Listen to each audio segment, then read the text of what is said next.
Paper का जो है किस तरह से पैटर्न होता है। तो सारा का सारा जो मसला होता है ना, वो पहली दफा जो पढ़ा रहा होता है ना उसी को आता है। मतलब जो फर्स्ट टाइम स्किल्स का पेपर का पहला पेपर पढ़ा रहा होता है ना, उसको बहुत परेशानी होती है सेंस में कि स्टूडेंट काफी कंफ्यूज ही होता है शुरू से आखिर तक, क्योंकि वो बार बार सिलेबस देख रहा होता है। उसके लिए एक सिंपल सी गाइडलाइन है, जो टीचर रोजाना पढ़ा रहा है आप उसको पढ़ लो, और इसको छोड़ दो कि कोर्स कब खत्म होगा। कोर्स की डेडलाइन सुनना है, 20 नवंबर हमारी डेडलाइन है, बात समझ में आई? उसके बाद आपको 15 से 18 दिन मिल जाएंगे, और उसके अंदर भी छोड़ते नहीं है। मतलब आपको जब मैं छोड़ दूंगा तो एक हफ्ते बाद फिर एक दफा बुलाऊंगा, आप पूरी क्यूरी इस पर प्रैक्टिस करके मेरे पास आएंगे, फिर एक हफ्ते बाद फिर बुलाऊंगा, तो वो आप जाके घर में प्रैक्टिस कर रहे होगे। सही है।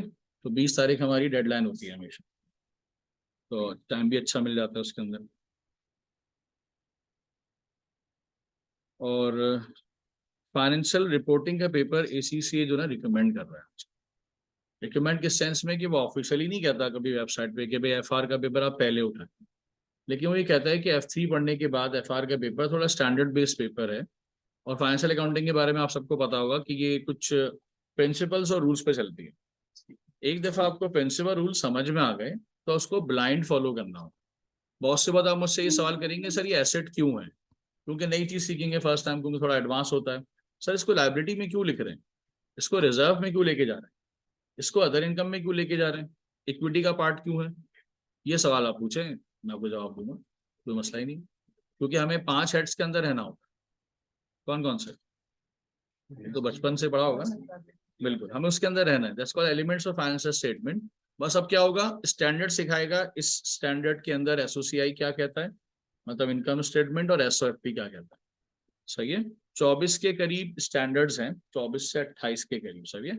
SBRC भी आता है, लेकिन प्रॉब्लम यह है कि वो चाहते हैं कि SBR ना रुके, वो बड़ा पेपर है, इसीलिए जो मेहनत करनी है ना वही कर लो सारी। इस हिसाब से थोड़ा सा बर्डन हो जाता है क्योंकि इतने सारे स्टैंडर्ड्स है।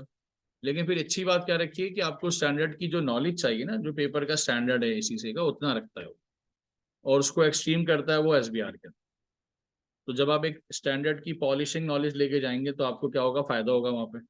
मेहनत कम करनी हुआ, 16 के करीब स्टैंडर्ड, 16 से 18। अब सोच लो 24 से 28 और 16 से 18, कितना फर्क है। तो थोड़ी सी मेहनत यहाँ ज्यादा है, लेकिन यहाँ का कॉन्फिडेंस बढ़ गया ना, तो वहाँ बड़ा फायदा होगा, ज्यादा मेहनत करनी नहीं पड़ेगी। फिर पेपर का पैटर्न, स्ट्रक्चर, ये सब डिस्कस करते हैं थोड़ी देर में।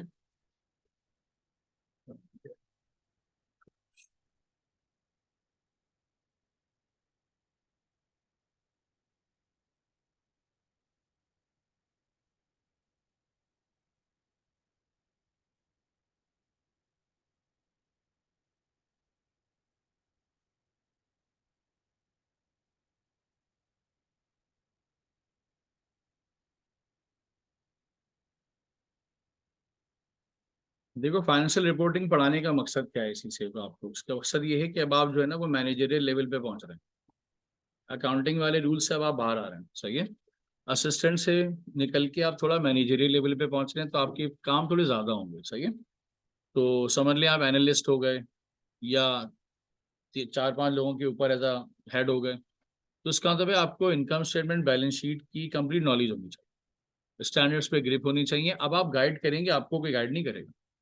F3 में जितना पढ़ना था उसमें भी कम से कम 4-5 स्टैंडर्ड तो पढ़ाए होंगे, मतलब 16 कंसोलिडेशन IFRS 10, फिर उसके बाद आपका कैश फ्लो I7, फिर और आगे जाए I37 provision contingent asset liability, फिर IS 10 भी थोड़ा बहुत पढ़ाया होगा, इवेंट्स आफ्टर रिपोर्टिंग पीरियड। इन स्टैंडर्ड्स के अंदर हल्का सा एक्सट्रीम आएगा, ये सब रिपीट है, एक भी नहीं छोड़ता स्टैंडर्ड वो, और बाकी एडवांस हो जाएंगे। तो उसका तो भाई 6 तो पहले से पढ़े।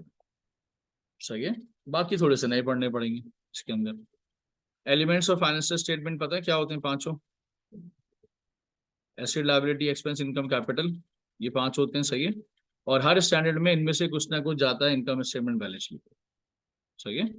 फिर कंपोनेंट्स भी पता होंगे शायद, जिस पर पूरी अकाउंटिंग चल रही है। सबसे पहले क्या बनता है, प्रॉफिट एंड लॉस, जिसको हम क्या कहते हैं, स्टेटमेंट ऑफ कॉम्प्रिहेंसिव इनकम। तो मैं ये वर्ड बहुत यूज करता हूँ, SOCI जो है ना, स्टूडेंट कहते हैं सर क्या कह रहे हैं आप। मैंने कहा भाई इनकम स्टेटमेंट कह रहा हूँ, क्योंकि IS 1 भी यही बोलता है। अब आप जो है ना उसको profit and loss soul trader कहते हैं। अब सोल ट्रेडर तो पढ़ नहीं रहे हम लोग, सारी स्टैंडर्ड बेस अकाउंटिंग है सारी, तो इसमें हम इसको कॉम्प्रिहेंसिव इनकम कहेंगे। अच्छा, जो भी स्टैंडर्ड हम पढ़ेंगे उसका एक्सट्रैक्ट जरूर बनाएंगे। एक्सट्रैक्ट क्या होता है पता है? एक्सट्रैक्ट का मतलब होता है कि उस स्टैंडर्ड का जो जो हिस्सा इनकम स्टेटमेंट में जहां जहां जाता है उसको बाकायदा प्लॉट करेंगे कि इस इनकम स्टेटमेंट में ये एक्सपेंस के अंदर यहाँ जाता है, इनकम स्टेटमेंट में ये फाइनेंस के अंदर यहाँ जाता है, एग्जैक्टली जहाँ उसकी प्लेस। ऐसा क्यों करते हैं उसकी वजह, क्योंकि ये सारी चीजें फिर जो है ना आपका CRQ 20 नंबर का सवाल जो है उसमें वो सब लिखना है। यानी कि 2 नंबर का सवाल MCQ वो अलग है और CRQ की नॉलेज अलग है। तो अब मैं बार बार थोड़ी आऊंगा उसके ऊपर, तो मैं हर स्टैंडर्ड के साथ सॉल्यूशन किया उसका और फौरन से उसका एक्सट्रैक्ट बना दिया कि देखो भाई इसकी चीजें कहाँ कहाँ इनकम स्टेटमेंट में टच होती हैं और कहाँ कहाँ बैलेंस शीट में। और ऐसा कोई स्टैंडर्ड नहीं होगा जहाँ पे कहीं जाता ही नहीं हो कुछ, सिवाय कुछ स्टैंडर्ड्स के जो कि प्रेजेंटेशन स्टैंडर्ड्स, जैसे IS1 प्रेजेंटेशन स्टैंडर्ड। फिर IS10 वो डिसीजन मेकिंग स्टैंडर्ड है, इवेंट्स आफ्टर रिपोर्टिंग पीरियड, उसमें कोई एंट्री विंट्री नहीं होती। सही है। एक EPS स्टैंडर्ड पढ़ेंगे, वो एक डिस्क्लोजर स्टैंडर्ड। डिस्क्लोजर मतलब अकाउंटिंग में income statement balance sheet chain equity में वो कहीं नहीं आता, बस वो एक photo of the balance sheet पे कहीं छोटी सी उसकी वर्किंग आ जाती है। तो बड़ी वैरायटी है इसके अंदर। देखो नोट्स टू द अकाउंट्स नहीं है कोर्स में, बाकी चारों हैं। मतलब स्टेटमेंट ऑफ कॉम्प्रिहेंसिव इनकम, फिर statement chain equity, statement of financial position और statement of cash flow. Cash flow के 20 मार्क्स के क्वेश्चन उन्होंने 1.5 साल पहले मना कर दिए कि हम CRQs में अब नहीं पूछेंगे, वरना ये अच्छे 20 नंबर के सवाल होते, मार्क्स गेनिंग क्वेश्चन। तो अब हमारा कोर्स जो है ना वो इन तीनों की इनकम स्टेटमेंट बैलेंस शीट बनाने में 20 नंबर चले जाएंगे, और फिर कंसोलिडेशन और रेशो, मतलब 3 एरियाज में ये गेम खेल रहा है। तो पेपर स्ट्रक्चर भी डिस्कस करते हैं इसका। ये जो है ना पेपर स्ट्रक्चर है, 3 सेक्शन में पेपर आता है। सेक्शन A के अंदर आपके 15 MCQs आएंगे, हर MCQ 2 मार्क्स का होगा, और वो कोर्स में से कहीं से भी आ रहा है। कोई उसमें ऐसा नहीं है कि मैं आपको स्पेसिफिकली समझाऊं कि बेटा यहाँ से कर लो या यहीं से आएगा, ऐसा नहीं है। तो इसीलिए हमें, मतलब मेरा फोकस सेक्शन A भी होता है और C सेक्शन गिफ्ट में मिलता है। अगर मैं स्पेसिफिकली C की मेहनत करूंगा ना, कि उसमें तो असल में कुछ लेवल हल्का है, C में ना CRQ के अंदर स्टैंडर्ड डिटेल में नहीं पूछता, क्योंकि बच्चे को टाइप भी करना है, सॉल्व भी करना है, वर्किंग भी करनी है, प्रेजेंटेशन का ख्याल भी रखना है, वो सब 45 से 1 घंटे में करना है। अब वो कितना करेगा उसके अंदर, इसीलिए क्वेश्चन का पेपर का पैटर्न थोड़ा सा हल्का रखता है CRQs में, लेकिन MCQs में वो जरा सही पूछता है। क्योंकि MCQ क्या होता है, किसी एक स्टैंडर्ड की कोई खास बात, तो उसमें वो जरा सा भी ड्रॉप नहीं करता। तो उसका बड़ा ख्याल रखिएगा कि MCQs के अंदर ये कुछ चीजें हैं। मतलब आप जब भी कोई MCQ सॉल्व करें ना, अगर खास तौर पे FR में पास होना है, तो ये जरा इसके सक्सेस फैक्टर्स है। 3 बातों का बहुत ख्याल रखें। हर सवाल में जाके सबसे पहले क्या देखें, उसका एयर एंड क्या है। सर ये क्यों कह रहा हूँ पता है आपको, जिस साल का सवाल देगा ना उस साल एयर एंड नहीं करेगा, उसको पता नहीं क्या शौक है। और एक दूसरा उसको आदत है साल के बीच में चेंजेस करने की। क्या समझे क्या? अच्छा 16 याद है थोड़ा सा, I16। क्या डेप्रिसिएशन का मेथड चेंज कर सकते हैं? अच्छा ड्यूरिंग द ईयर कर सकते हैं? कर सकते। Estimates can be change any time, और इसके लिए अकाउंटिंग ने कोई बॉन्डिंग्स नहीं रखी, क्योंकि मेथड एस्टिमेट होता है। अब सोचो 6 महीने वो चला पिछले डेप्रिसिएशन मेथड, और फिर 6 महीने चला हो सकता है रिवैल्यूएशन के बाद वाले में, तो 2 डेप्रिसिएशन निकलेंगी, फिर दोनों को मर्ज करेंगे और फिर इस साल की डेप्रिसिएशन निकलेगी। तो आपकी वर्किंग को फजूल में एक्सटेंड कर दिया इसने। भाई आपको अगर चेंज ही करना था रिवैल्यूएशन, आप बिल्कुल साल की शुरू में करते, मैं एक ही दफा डेप्रिसिएशन निकालता नए एसेट, या फिर आप बिल्कुल आखिर में करते। क्या ख्याल है? इससे मेरा काम थोड़ा अच्छा हो जाता है। लेकिन इसको हर क्वेश्चन के अंदर आदत है कि मैं साल के बीच में शुरू करूंगा कोई भी चेंजेस करनी। तो आप बताओ, जिसने पूरे FR के पेपर में मंथ्स का ख्याल नहीं रखा उसके मार्क्स फजूल में कटते रहेंगे हर जगह, कोई भी सवाल आ जाएगा। तो एक तो एयर एंड क्या पूछ रहा है, हो सकता है कि 2014 के अंदर सवाल दे और 2016 पूछे। कितने साल बाद की बात पूछ ली? 14, 15, 16। 16 का सवाल पूछ रहे हो तो मुझे कितनी रेफर करवा रहे हो तुम? करते जा रहा हूँ, फिर एक आंसर निकाला, फिर टिक लगा। इसका मतलब है एमसीक्यूज का लेवल F3 के हिसाब से, लेंथ के हिसाब से ज्यादा हो। टिपिकल मुश्किल लगता है मुझे, टिपिकल विकल नहीं होगा, बस लेंदी होगा फजूल का, कि एक आंसर बड़े आराम से पहले साल में आ सकता था, वो तीसरे साल में आ रहा है या दूसरे साल में आ रहा है। तो इसको कहते हैं स्टूडेंट का कुछ तो टाइम के लो, क्योंकि वो तो एफआर लेवल पढ़ के आ रहा है, बड़ा तेज होता है बच्चा एफआर के अंदर, बड़ा ख्याल रख रहा होता है। तो उसको कहाँ फंसाना है? लेंदी के अंदर फंसाना, इस सवाल में जरा ज्यादा बने। फिर थ्योरेटिकल एरियाज क्या होंगे?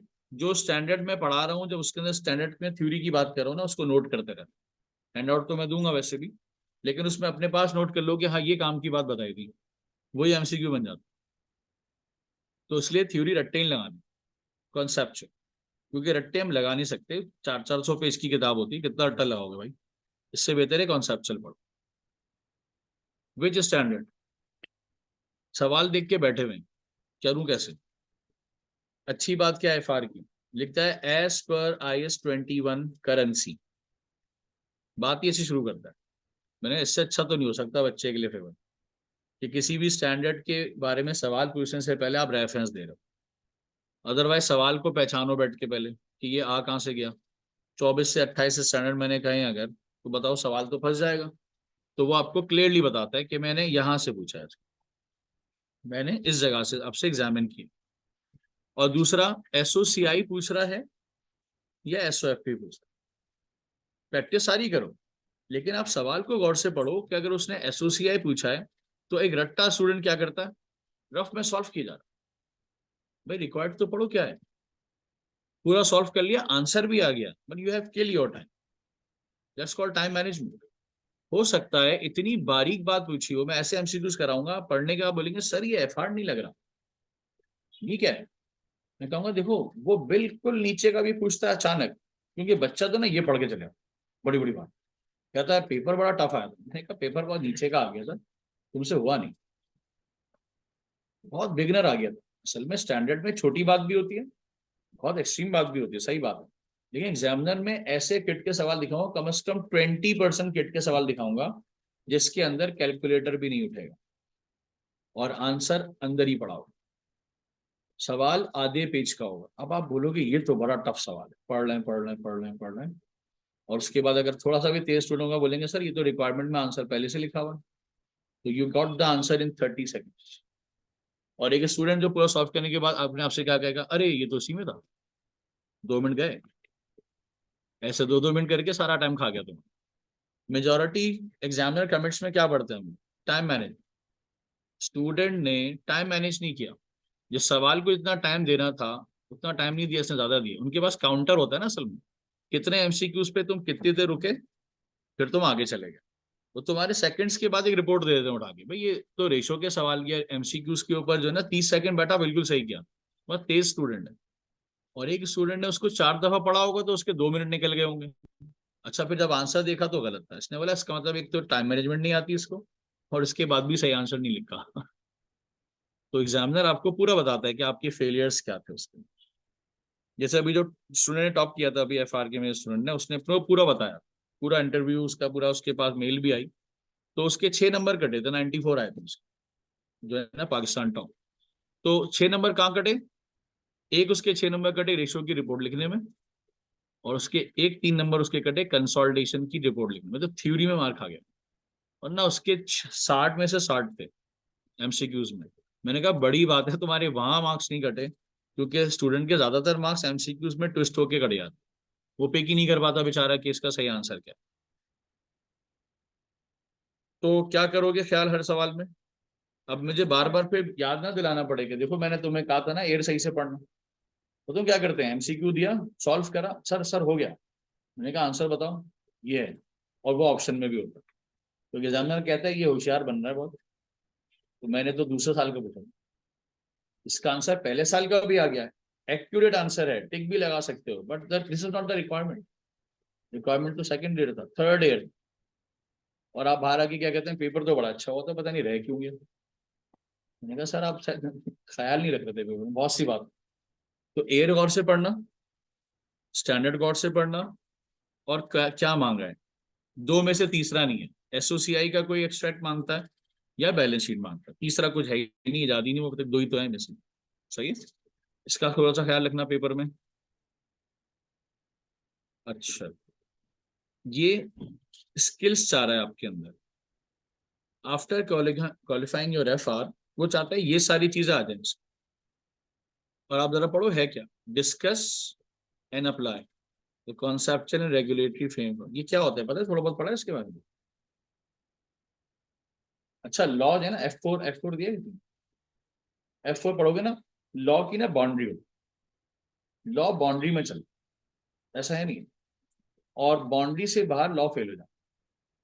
एग्जैक्टली अकाउंटिंग की भी फ्रेमवर्क है और वो उसके अंदर घूमता है। जैसे कि अकाउंटिंग के सारे स्टैंडर्ड्स एक फ्रेम है और हर स्टैंडर्ड अपने फ्रेम के हिसाब से चलता है। इतने सारे ऐसे सवाल आएंगे, सर आपने कहा था फलां स्टैंडर्ड में तो ये ऐड होता है, आप यहाँ लेस करवा रहे हैं मुझसे। कहेंगे देखो वो IS 12 कह रहा था और ये कोई फलां स्टैंडर्ड कह रहा है। तो स्टैंडर्ड्स आपस के अंदर भी कभी कभी टसल करते। वो कहेगा आपने 16 के हिसाब से सही किया, मैंने कहा सर बिल्कुल, लेकिन मेरे हिसाब से सही नहीं है, तो फिर क्या करूं, अपने आंसर को चेंज करो मेरे हिसाब से। क्या मतलब हुआ इसका, कि हमें हर स्टैंडर्ड की ट्रीटमेंट को गौर से पढ़ना हो कि उसमें क्या चीज कहाँ पे लेके जाई जा रही है। दूसरा, हर ट्रांजेक्शन को अकाउंटिंग स्टैंडर्ड के हिसाब से रिकॉर्ड करना। देखो एंट्री तो बनाना आप लोगों को आती है जो आप FC तक बनाते आए, लेकिन अब हम जो एंट्री बनेंगे वो स्टैंडर्ड्स के हिसाब से पढ़ेंगे। और स्टैंडर्ड उसको या तो एसेट कहेगा या तो लायबिलिटी, एक्सपेंस, इनकम, कैपिटल, पांच में से कोई एक बात करेगा। तो फिर उसको लिखेंगे स्टैंडर्ड के हिसाब से। फिर 20 नंबर की रिपोर्ट दे रहा है, आजकल फेवरेट हुआ हुआ उसका सब। उस रिपोर्ट में क्या होता है, आपको एनालिसिस विद कैलकुलेशन भी आ रही है और सिर्फ एनालिसिस भी आ रही है। 20 मार्क्स का जो क्वेश्चन आ रहा है CRQ, 3 एरियाज में से बताते हैं, मैंने आपको बताया ना इसमें। ये CRQ सेक्शन C जो है ना, 3 एरिया से बन रहा है। कंपनी अकाउंट्स का सवाल जैसे call single entity question, consolidation और रेशियोज, इंटरप्रिटेशन ऑफ रेशियो, 3 जगह से सवाल बन रहा है। पहले 4 थे, कैश फ्लो भी था, वो हट गया। और उसमें इतना अच्छा बैलेंस करता है कि रेशियो के अंदर ना कोई और बातें कंसोलिडेशन या कंपनी की पूछ लेता है, तो कहता है जरा वेटेज बैलेंस हो जाए थोड़ा सा। फिर ऐसा नहीं है कि वो MCQ में नहीं आएगा। मतलब स्टूडेंट के इस बार जब पेपर दे के आए सितंबर अटेम्प्ट का, तो मैसेज क्या कर रहे हैं, सर कंसोलिडेशन भी आया। मैंने कहा तुम्हारा तो जैकपॉट लग गया। और बहुत ही हल्का, हल्का तो वही इसको लगता है जिसने प्रैक्टिस अच्छी की होती है। और फिर 5-5 MCQs भी आ गए उसके सर, मतलब कि 10 नंबर यहाँ आ गए तुम लोगों को। तो मेरे हिसाब से रिजल्ट्स अच्छे ही आएंगे इस बार ना। उन्होंने बहुत अरसे के बाद कंसोलिडेशन और रेशो दिया, वरना इनकी हैबिट बनी हुई थी 1 साल से कंपनी अकाउंट्स और रेशो। और मैंने कहा था देखो कंसोलिडेशन कर लो, सोचा तो तुम लोग की किस्मत चल जाए, और चल गई इस बार। कुछ स्टूडेंट्स का कंपनी अकाउंट्स और रेशो आया, कुछ का कंसोलिडेशन और रेशो। देखो दोनों सूरतों में रेशो तो ड्रॉप ही नहीं हुआ। सही है। अच्छा, सेक्शन B में क्या होता है, एक सवाल होगा, 5 रिक्वायरमेंट्स होंगे, 10 नंबर का सवाल, और ऐसे 3 सवाल हैं। इसको हम ऑब्जेक्टिव टाइप क्वेश्चंस कहते हैं। इसके अंदर उसके पास 2 चॉइसेस हैं, या तो किसी एक अच्छे बड़े स्टैंडर्ड को खींच दे उठा के और 5 सवाल पूछ ले। और अगर उसको थोड़ा सा ट्विस्ट करना होगा तो कहेगा फला कंपनी है, उसके 5 मैटर्स रिजॉल्व नहीं होता। हर मैटर के ना हर स्टैंडर्ड की छोटी छोटी बातें डाल देगा। दुआ करना कि हर स्टैंडर्ड वाला सवाल आ जाए, उसकी वजह कि उसमें वो डिटेल में पूछ ही नहीं पाए, फंस जाएगा। लेकिन अगर किसी एक स्टैंडर्ड को टारगेट किया तो वो बड़ा अच्छा पूछेगा उसे। और उसमें अगर चेन बनी हुई सवाल में तो फिर बैक टू बैक आंसर गलत होना शुरू हो जाएंगे। तो किस्मत कि आपकी कोर्स में क्या आता है, 3 सवाल तो वो देगा। फिर मैं जब सब पढ़ा दूंगा शुरू में बताऊंगा तो आप लोग खुश हो जाएंगे, सर ने तो उसको कहा था कि तो यहाँ आता ही नहीं है। तो फिर हो सकता है सीरियस ही ना हो। तो पूरा पढ़ाने के बाद मैं आपको बिल्कुल आखिरी दिन में बताऊंगा कि ये OTQs में उसका जरा फेवरेट एरिया है। बहुत पूछता है इस एरिया को, यहाँ एग्जामिन करना उसका बड़ा फेवरेट हुआ हुआ है। MCQs में ये एरिया फेवरेट हुआ हुआ है। ये पहले दिन बताना बिल्कुल बेकार है, क्योंकि फिर आप लोग अपने सिलेबस को वैसे ही कहोगे सर ने तो उसको हल्का कहा था, मैं आज छुट्टी कर लेता हूँ। लेकिन ये बताओ कंपनी में आके क्या करोगे, वहां तो वो चीज पूछी जाएगी कभी ना कभी। सही है। अच्छा जी, कोई सवाल जहन में है अभी तक की बात पे तो पूछो, क्योंकि हम थोड़ी देर बाद नमाज का ब्रेक लेंगे, उसके बाद कंटिन्यू करेंगे। 5 मिनट है आप लोगों के पास, 5-6 मिनट अपनी बातों में। जी, बुक्स का बिल्कुल बताऊंगा जब थोड़ा सा पढ़ा दूंगा। और ग्रुप बन गया आप लोगों में? ग्रुप बनेगा ना तो उसमें मैं बुक्स अपलोड कर दूंगा, सॉफ्ट कॉपीज। और ये बताओ, क्लास के अंदर F3 तक क्लियर करके अल्हम्दुलिल्लाह स्किल्स में पहुंच गए, क्या प्लान से ज्यादा पढ़ा या बीपीपी से? सही है। क्या प्लान जो है ना वो एमसीक्यूज के मामले में बहुत अच्छा, जबरदस्त एमसीक्यूज बनाता, थ्योरी लिखने के मामले में कंजूस है। किस किस को पता है? इतना बड़ा फॉन्ट और काम की बात लिखने के बाद पेज ही छोड़, ऐसे करते करते इतनी मोटी हुई, देखने में ऐसा लगता है आज मैंने 6 पेज पढ़ ली। आप 6 पेज क्या प्लान के पढ़ो और 2 पेज बीबीपी के पढ़ो, आपकी हालत खराब हो जाएगी। बीबीपी इतना प्यारा लिखता है, और आगे जाके ऑडिट भी है, टैक्स भी है, एसबीएल है। अगर बीबीपी की आदत हो गई ना यहाँ से, तो उन पेपर्स के अंदर मार्क्स अच्छे आएंगे बहुत। क्योंकि पीवीपी बड़ा, कहते हैं आखिरी लाइन खाली क्यों जा रही है, तो काम की बात यहाँ बता देता हूँ, बच्चे के नॉलेज में बढ़ेगा ना, इजाफा ही होगा। तो लिखने के मामले में बीबीपी बहुत प्यारा है, क्वेश्चन बनाने के मामले में बहुत कंजूस, इतना कंजूस के उस किट को ना आप एग्जाम से पहले की प्रैक्टिस के लिए रखना। सही है। मैं क्लास में क्या करता हूँ, पूरी किट करवा देता, तो आप जब दोबारा घर में पढ़ने बैठते हो तो वो उसका सेकेंड टाइम हो। मेरे प्रैक्टिस क्वेश्चंस उसी वक्त उस कॉन्सेप्ट की किट के क्वेश्चंस, और तो क्या हो गया, आपके अच्छी खासी बेस होगी। फिर जाके घर जाके एक बिल्कुल ही बकवास और ढीला स्टूडेंट भी जॉब से वापस आने के बाद भी जब भी कभी किट खोलेगा तो उसको ऐसा नहीं लगेगा ये सवाल मैंने पहली दफा नहीं पढ़ा, कहेगा ये पढ़ा तो था सर की क्लास में। ऐसा है नहीं है, सबको बहुत फायदा होगा। वरना ऐसे लोग भी हैं कि बेटा ये कर लेना किट में से, अगले दिन आए, मैंने कहा कर लिया सर, वो टाइम ही नहीं मिला, अब ये काम जमा हो रहा है, पता है ये सही नहीं है। तो एक तो इवनिंग का स्टूडेंट, मॉर्निंग वाला तो चलो कह सकते हैं कि चलो भाई तबीयत से फारिग है कि उसको तो सिर्फ पढ़ना है। लेकिन अगर इवनिंग वाला है तो हो सकता है जॉब से आ रहा हो, तो जॉब की हैक्टिक के अंदर अगर वो पेपर भी निकाल देता है अच्छे मार्क्स से तो उसको क्या चाहिए, और उसका आसान तरीका, कॉन्सेप्ट दो, अपना हैंड आउट कराओ, थ्योरी पढ़ाओ, उसके बाद फॉरन किट कराओ। किट की बम्बार्टमेंट से ना उसको ये अंदाजा हो जाता है कि मेरे किट भी हो गई, हैंडआउट्स भी हो गए, और थ्योरी भी पढ़ ली। फिर आखिर में क्या करना है, जब तीनों काम हो जाए, कभी मूड हो तो घर जाके उसके जो है ना थ्योरी को ऐसे गो थ्रू कर। बुक को पढ़ने से एक अच्छी बात होती है, कोई भी बुक पढ़ो, मुझे एतराज नहीं है क्या प्लान हो या बीबी, लेकिन बुक के चैप्टर को ना गो थ्रू करो, रट्टे लगाना, और मेरे पढ़ाने की बात, ताकि मजा आए उसको पढ़ने में। ये हो गया ये हो गया कहते हुए ना चैप्टर एंड हो ना बोलेंगे चलो भाई बुक भी पढ़ ली, क्या करें। आपको 10 मार्क्स में कॉन्फिडेंस के दूंगा पेपर में, आप देख लीजिएगा आपके मार्क्स। जब आप पेपर में जाते हो ना तो आपके जहन में होता है मैंने सर के हैंडआउट्स किए, नंबर 1, मैंने सर के प्रैक्टिस क्वेश्चन किए, नंबर 2, मैंने किट सॉल्व कर ली, नंबर 3, मैंने बुक को रीड कर लिया, नंबर 4। 4 चीजें करने के बाद 5वां तो कुछ है ही नहीं, तो पेपर आपका कॉन्फिडेंटली निकल जाता। अदरवाइज एक अजीब सा मसला है स्टूडेंट के अंदर, जब वो कोई एक चीज छोड़ता है ना तो कहता है काश पढ़ लेता है। ये क्या होता है, अब तो पेपर हो गया, ये काश पढ़ लेते, क्योंकि सस्ता भी नहीं, अब तो 10,500 का पड़ेगा कम से कम, 55 का तो अभी स्टूडेंट ने दिया है। तो भाई एक ही दफा देना है पेपर, और पेपर ढंग से देना, और पेपर ऐसा कुछ भी नहीं है कि पेपर कोई लटकने वाला पेपर है। और if you have zero knowledge कोई मसला नहीं है, स्टैंडर्ड बेस्ड पढ़ाई की अच्छी बात तो यही होती है कि इसको ग्रास रूट से पढ़ाना होता है, उसमें आप सवाल करो मुझसे, मुझे कोई एतराज ही नहीं जरा सा। और कोई चीज?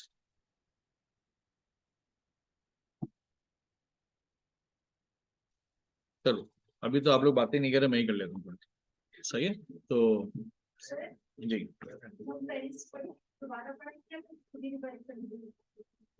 जहां जहां वो आ रहा होगा ना वो खुद ही रिवाइज हो जाए। तो आप ये मत सोचिएगा कि मुझे F3 की बुक उठानी पड़ेगी, सॉरी, नहीं चाहिए, जरूरत ही नहीं। और अगर वीक था तो फौरन पूछ लेना कि सर ये बात हमें उस वक्त भी समझ में नहीं आई थी, तो फिर थोड़ा सा पॉलिश कर देंगे उसको उसकी वक्त, क्योंकि टॉपिक का पार्ट है वो, क्योंकि आगे जाके भी तो बहुत सारे काम करने हैं हमें उसके अंदर। सही है तो अच्छा, फीस देके कौन कौन आया? फीस नहीं दी अभी तक? एक ने दी है, बाकी? असल में फीस देने के बाद जो है ना सवाल करने। सही है, जब फीस दे देते ना तो आपने फीस दे दी, अब आप मुझसे पूछो क्योंकि पास भी हो। अब जब फीस नहीं देते ना तो बैठे हो, अभी कौन सा मैं पढ़ रहा हूँ, मैं तो देख रहा हूँ कि पढ़ना है नहीं पढ़ना है, कंटिन्यू करना है नहीं करना है। अब स्टूडेंट पेपर से जब तैयारी होगी ना, तो मेरे पास आके कह रहा है सर पेपर उठा लूं। मैंने कहा जल्दी से उठा लो, क्योंकि उससे पहले तुम तैयारी शुरू नहीं करोगे, मुझे पता।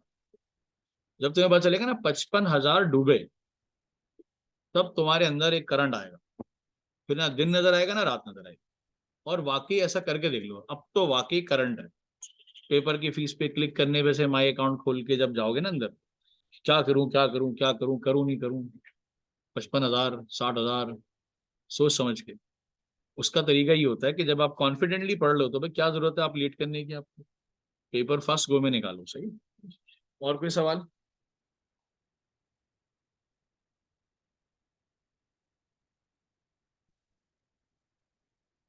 देखो, टू वे कम्युनिकेशन से क्लास आगे चलती है। अगर ऐसे ही मैं ही बोलता रहूंगा तो मसला हो जाएगा। अलहमदुलिल्लाह ठीक था, कोई मसला नहीं। असल में खराब तो बाद में आप लोगों की होती है, मेरी तो नहीं होती। जैसे जैसे पढ़ते थे सर, आज तो बिल्कुल ही फ्लाइट ही उड़ गई सर, आज तो ये क्या हुआ है। मैंने कहा इसको फिर दोबारा रिपीट कर लेंगे, ऐसी कोई बात नहीं है। क्योंकि कभी कभी होता है कि बिल्कुल नई चीज होती है आपको। देखो जैसे कि एक वर्ड है ना एसेट, एक वर्ड है क्वालिफाइंग एसेट। ये वर्ड सुना है कभी? एसेट तो सुना है, asset is a resource controlled by an entity.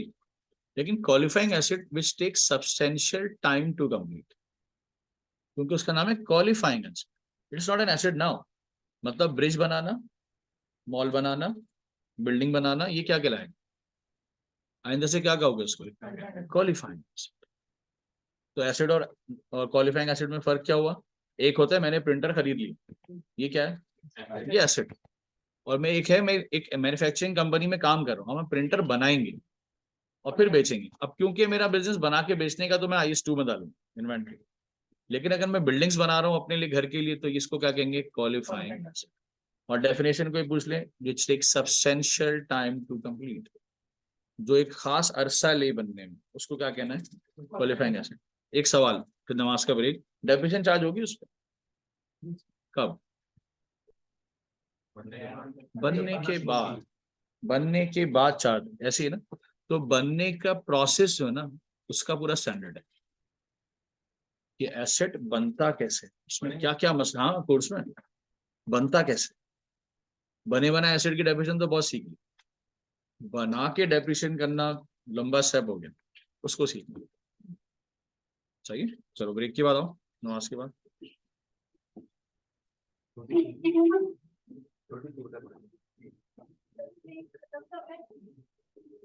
20 minute का है बहुत मैक्सिमम।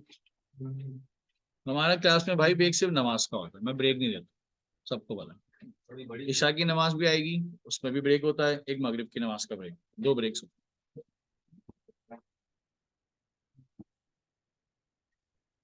अच्छा, ऑनलाइन स्टूडेंट्स वॉइस क्लियर आ रही थी? क्योंकि हम ब्रेक पे जा रहे हैं नमाज की, और 15 से 20 मिनट्स के बाद हम स्टार्ट करें। सही है।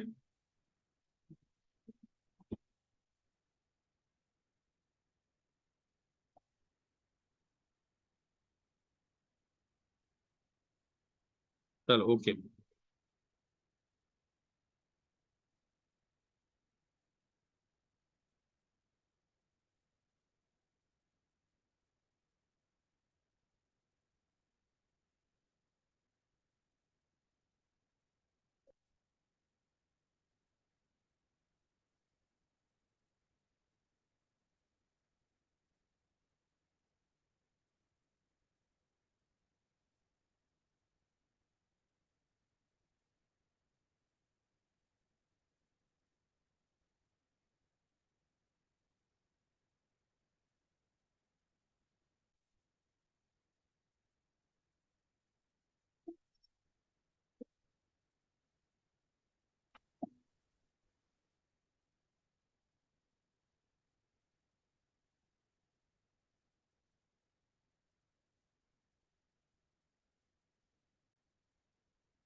तो देखो सिलेबस के अंदर 5 सेक्शंस हैं, और 5 सेक्शंस के अंदर आपको जो पास और फेल करेगा वो सेक्शन बी है।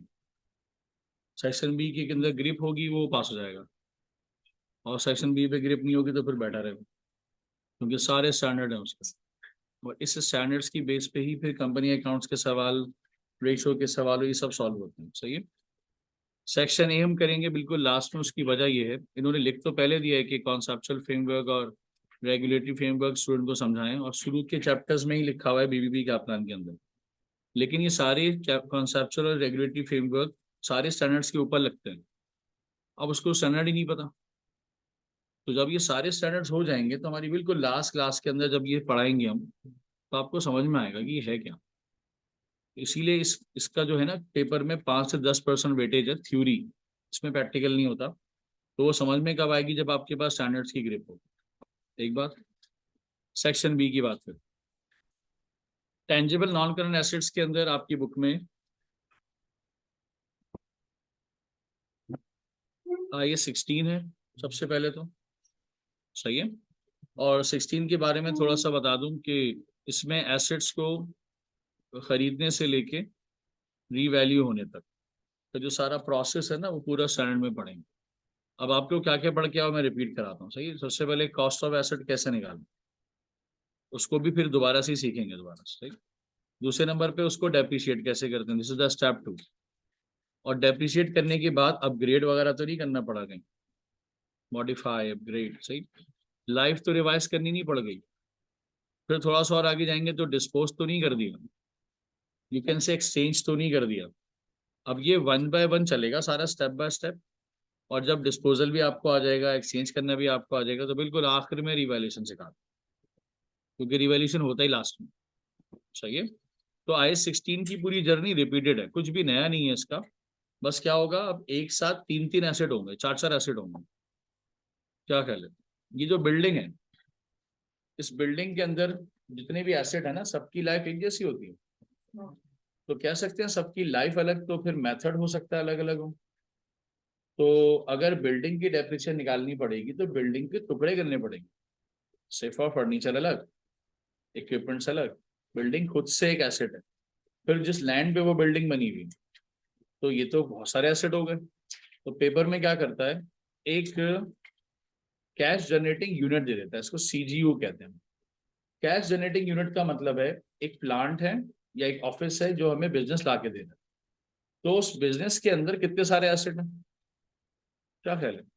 मतलब आपने कहा भी मेरे एक ऑफिस है, मैंने कहा ऑफिस में तो सर पता नहीं क्या क्या होगा आपके, तो हर किसी की डेप्रिसिएशन चार्ज करनी पड़ेगी, क्या कहते हैं। और सबका मेथड भी अलग होगा, डेप्रिसिएशन का तरीका भी अलग होगा, तो ये आपको थोड़ा ख्याल रखना पड़ेगा। फिर एट दी एंड जब एक्सट्रैक्ट बनाने जाओगे तो सबको मर्ज करना। कभी सोचा एरोप्लेन में डेप्रिसिएट होता होगा, शिप, और जो लिफ्ट्स वगैरह होती हैं, तो इसका मतलब है ये सारी डेप्रिसिएशन जो है ना, उसमें अलग अलग डेप्रिसिएशन लगानी पड़ेगी, सबकी लाइफ अलग, मेथड अलग। तो 16 थोड़ा ज्यादा चलेगा, आपकी ज्यादा क्लासेस चलेंगी 16 के अंदर। उसकी वजह ये, 16 कभी पीछा नहीं छोड़ता। खतरनाक स्टैंडर्ड है किस सेंस में, कि मुझे एक कंपनी बताओ जो नॉन करंट एसेट्स के बगैर काम करती है, सिवाय सर्विस सेक्टर। जैसे फूड पांडा का अपना कोई ऑफिस होगा छोटा सा, लेकिन ना उनकी बाइक अपनी है, क्या कहते हो, ना राइडर अपना है, सिर्फ सर्विस अपनी। इवन आपको हैरत होगी, इन्वेंट्री भी नहीं है कोई, दूसरों से बना बना के, दूसरों से खरीद खरीद के आपको देते हैं और उनसे कमीशन खाते हैं बैठे। तो सोचो कितने कम एसेट से बिजनेस कर रहे हैं। और सॉफ्टवेयर होगा माशाल्लाह state of the art, intangible बड़ा जबरदस्त होगा उनका, सिक्योरिटी भी बड़ी अच्छी होगी, लेकिन कितने सारे एसेट तो है ही नहीं उसके। तो उसकी अकाउंटिंग शायद थोड़ी हल्की हो जाए। सर्विस सेक्टर की अकाउंटिंग हमेशा याद रखो थोड़ी हल्की होती है, मैन्युफैक्चरिंग सेक्टर की अकाउंटिंग थोड़ी भारी होती है, ट्रेडिंग की सही होती है, सो होती है ट्रेडिंग सेक्टर जो होती है। हाँ बिल्कुल। आवाज कर रही है हवा का।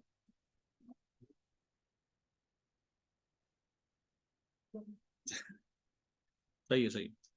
अच्छा जी देखो, 16 पढ़ेंगे सबसे पहले, और 16 के साथ एक छोटा सा स्टैंडर्ड कवर कराऊंगा, IS2 इन्वेंट्री। असल में ये दोनों पढ़े हुए ना अच्छे खासे, तो मेरा नहीं ख्याल कि इसमें फायदा भी होगा और थोड़ी सी पॉलिशिंग भी हो जाएगी। और उसके बाद फौरन ले जाऊंगा CRQ में।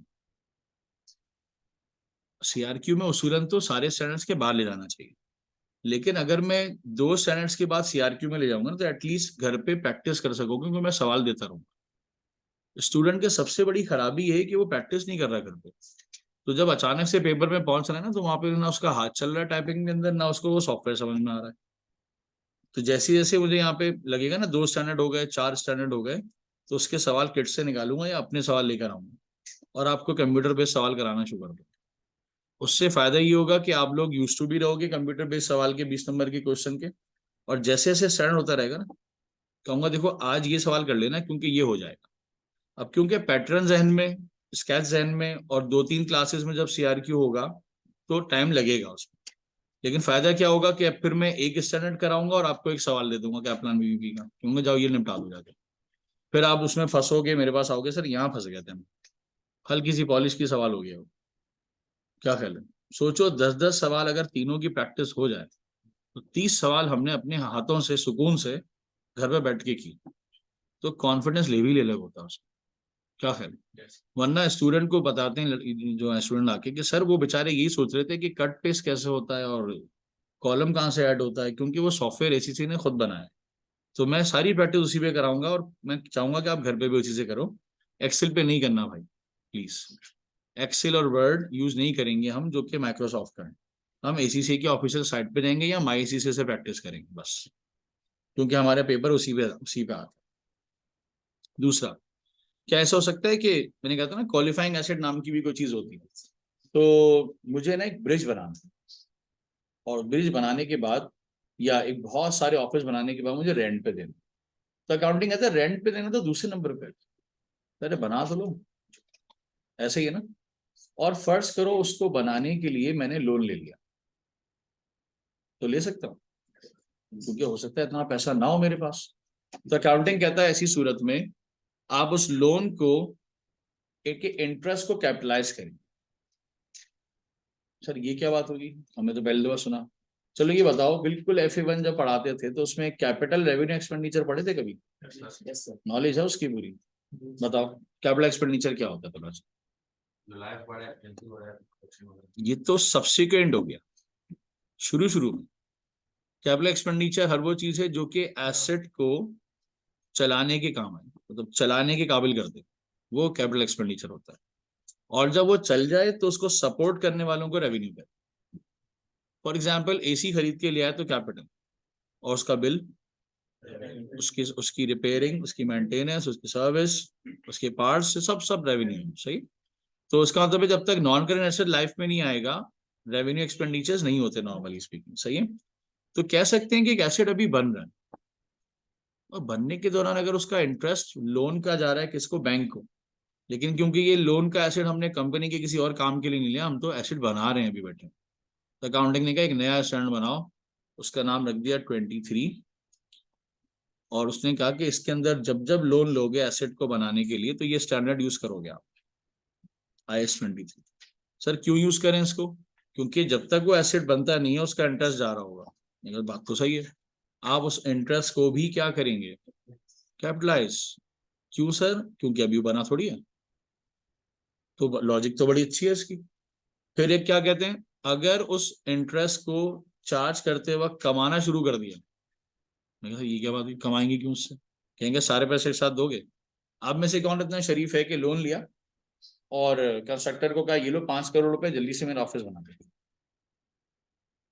तो कहता मैं बना दूंगा। क्या फायदा? बना दे, हाँ बना देगा वो, सही के सामने। तो करना क्या चाहिए, उसको थोड़े थोड़े पैसे देने चाहिए। आप लोन ले लो, 5 करोड़ का लोन ले लो, मुझे मसला नहीं है, लेकिन सारे पैसे एक साथ नहीं दो उसको। अब बताओ बैंक को इंटरेस्ट तो 5 करोड़ रुपए दे रहे हो, ऐसे ही ना। लेकिन एसेट बनने में लेगा टाइम। तो दिल में ख्याल आता है कि क्यों ना कुछ पैसा दे के बाकी को थोड़े अरसे के लिए इन्वेस्ट कर देंगे, 2 पैसे आ जाएंगे उससे। अकाउंटिंग ने फौरन रूल बना दिया, देखो भाई जो पैसा एसेट बनाने के लिए लिया जाएगा उससे पैसे कमाने की आपको राइट्स नहीं है। सर अगर कमा लिया तो आपको इंटरेस्ट को कैपिटलाइज करने से हम रोक देंगे। बात समझ में आई? क्योंकि एक बात बताओ, टेस्टिंग पढ़ा है कभी? I-16 में टेस्टिंग नहीं पढ़ा? प्रोफेशनल कॉस्ट पढ़ी? चलो पढ़ेंगे उसको डिटेल में ना। टेस्टिंग क्या होती है, जब एक एसिड बन रहा होता है ना तो उसका पहला एक प्रोटोटाइप प्रोडक्ट बनता है, उसको टेस्टिंग प्रोडक्ट कहते हैं। और वो क्यों बनता है? बिकॉज एक प्रोफेशनल आके कहते हैं मैंने पूरा आप पे मशीन इंस्टॉल कर दी है और ये देखें इसका प्रोडक्ट बिल्कुल सही बन रहा है, तो उसको कहते हैं टेस्टिंग प्रोडक्ट, कि आपका प्रोडक्ट सही बन रहा है या नहीं बन रहा है। तो अकाउंटिंग कहते हैं जो टेस्टिंग प्रोडक्ट होता है ना, इसको ना बेच सकते हैं ना जो है डिस्कार्ड कर सकते हैं, इसको आप डम कर देंगे, रख दें इसको, तो हम आपको उसकी कैपिटलाइजेशन अलाउ करते हैं, क्योंकि ये भी चलने से पहले टेस्टिंग हुई, प्रोफेशनल फीस भी चलने से पहले दी गई। लेकिन अगर आपने इसको बेच दिया, क्या ख्याल है? एक बड़ी सी मैंने जैकेट बनाने की ना मशीन खरीद ली, उसको इंस्टॉल किया और पहली जैकेट बनाई, ऐसा हो सकता है? और देखा कि भाई सही बन रही नहीं बन रही, फिर उसको बेच दिया। अकाउंटिंग ने कहा भाई बना तो ली थी, बेचा क्यों? क्योंकि बेचने से क्या हुआ, जो पैसा लगा था ना कैपिटल एक्सपेंडिचर का, वो वापस आ गया। और अगर पैसा वापस आ गया तो किस बात का कैपिटलाइजेशन? लॉजिक सही है बिल्कुल। तो फिर वो कहता है उस पैसे को आप कैपिटलाइज नहीं कर सकते, इसको कहते हैं रिवर्स, एसेट को वापस ले लिया। बिल्कुल ऐसे ही इंटरेस्ट देने के बाद आप उससे कमा नहीं सकते, वो मना करते हैं, डिटेल में जाएगा पूरा। अच्छा, फिर एक स्टैंडर्ड है 40। क्या ऐसा हो सकता है कि मैं रेंट पे देने के मूड में हूँ, खुद से चलाने के मूड में नहीं हूँ, रेंट पे देना, तो ऐसे ऐसे एसेट्स को कहते हैं इन्वेस्टमेंट प्रॉपर्टी, इन्वेस्टमेंट की नीयत। तो अब बताओ कि जब मैं किसी एसेट को यूज कर रहा हूँ तो उससे कोई अर्निंग आ रही होगी क्या? अर्निंग किस सेंस में कह रहा हूँ, मतलब प्रोडक्शन करके नहीं, मतलब रेंट वगैरह, वो तो नहीं आ सकता। लेकिन जब मैं किसी को आउटसोर्स कर दूंगा वो एसेट, तो रेंट आएगा। तो अकाउंटिंग कहता है देखो एक वक्त में एक काम होगा, या तो यूज कर सकते हो या तो रेंट पे दे सकते हो। यूज करोगे तो 60, पूरी अकाउंटिंग सीखेंगे इसकी। ठीक है, रेंट पे दिया तो IAS 40। छोटी छोटी बात पे ना स्टैंडर्ड बदल जाता है, सारे रूल्स बदल जाते हैं छोटी छोटी बात पे। से फॉर एक बहुत बड़ा कंस्ट्रक्टर है, घर बना बना के बेच रहा है, तो घर क्या होता है, दिन में क्या आ रहा होगा, नॉन करंट। लेकिन सर वो है बिल्डर है, उसके लिए इन्वेंट्री IS 2। इसका मतलब शोरूम में खड़ी हुई गाड़ी क्या होती है, इन्वेंट्री होती है। सही है, भले वो बहुत बड़ी है, सही बात है, कैटरपिलर की बड़ी बड़ी मशीन्स बनाने वाली कंपनी के लिए वो मशीन इन्वेंट्री है, सही है। लेकिन जो उसको खरीद के लिए आता है उसके लिए क्या हो जाती है, कौन सा वाला, नॉन करंट एसेट। इसका मतलब है एक बेच रहा है तो उसके लिए IS 2, एक खरीद के ला रहा है तो उसके लिए I16, और एक कहता है मैं मशीन लेके रेंट पे चलाऊंगा, ऐसा चला के देखो, तो फिर उसकी अकाउंटिंग बदल जाती है। इस तरह से इंटेंजिबल तो पता ही होगा, नॉन फिजिकल सब्सटेंसेस, जो कि नजर नहीं आते लेकिन उसकी वर्थ होती है, जैसे गुडविल हो गया, पेटेंट्स हो गया, कॉपीराइट्स हो गए। तो आपने I38 के अंदर वो पढ़ा है, इंटरनली जनरेटेड, थोड़ा थोड़ा याद होगा सबको शायद, क्योंकि सबसे इंपॉर्टेंट वही है। इंटरनली जनरेटेड के किट में भरे पड़े सवाल, क्योंकि वो कहता है सबसे टफ एरिया है। बताओ कैसे? क्या ऐसा हो सकता है कि मैंने एक मेडिसिन इजाद की, मैंने कोई नई प्रोडक्ट फर्स्ट टाइम इन्वेंट की, हो सकता है? तो बताओ इन्वेंट करने से पहले रिसर्च नहीं हुई होगी कि क्या हो भी सकता है नहीं हो सकता? तो रिसर्च करने के दौरान सारा पैसा एक्सपेंस होता है, क्योंकि उसका कोई रिजल्ट ही नहीं आ रहा होता। फिर एक वक्त ऐसा आता है मैं अप्रूव करा लेता हूँ एक कॉर्पोरेट बॉडी से कि देखो भाई मैंने बना ली मेडिसिन, उन्होंने कहा दिखाओ, टेस्ट दिखाओ उसका, उन्होंने कहा जबरदस्त, क्लिनिकल ट्रायल्स तो जबरदस्त आ रहे हैं, कहते हैं बना लो। जैसे ही राइट बना ना बनाने का, अब ये बन गया नॉन करंट एसेट। कहां से चला, एक्सपेंस से चला, फिर अप्रूवल लिया, फिर क्या बनना शुरू हो गया, नॉन करंट एसेट। अब क्योंकि अभी बना नहीं है तो IS38 नहीं बोल सकते, यानी कि आप उसको इंटेंजिबल नहीं बोल सकते, डेवलपमेंट डेवलपमेंट बोलते रहो बस खामोशी से। और जब तक बन नहीं जाता नॉन करंट एसेट बोलते रहो। अच्छा जिस दिन बन गया, अब टैग चेंज कर दो, इंटेंजिबल नॉन करंट एसेट। और जैसे ही उस पर टैग कौन सा लग गया, इंटेंजिबल नॉन करंट एसेट, अब वो चलेगा अमोर्टाइजेशन के। स्टेप्स याद हुए? सबसे पहले रिसर्च, फिर डेवलपमेंट, फिर जब डेवलपमेंट हो गई तो इंटेंजिबल, और जब इंटेंजिबल हो गया तो अमोर्टाइजेशन। इतने झंझट से बचने के लिए लोग क्या करते हैं, भाई KFC का नाम ही खरीद लो, छुट्टी, पेटेंट, कॉपीराइट, फ्रेंचाइज, ट्रेडमार्क, लोगो, सॉफ्टवेयर, वेबसाइट्स, ये सब इंटेंजिबल हैं। आप खरीद लो ना, बनाने की मेहनत क्यों कर रहे हो? बनाने में झंझट समझ में आया? रिसर्च करो, एक्सपेंस में, फिर डेवलपमेंट करो, उसके बाद चलाओ के एडवर्टाइज करो, बुक भी लिख नहीं सकते, अजीब मसले हैं 38 की।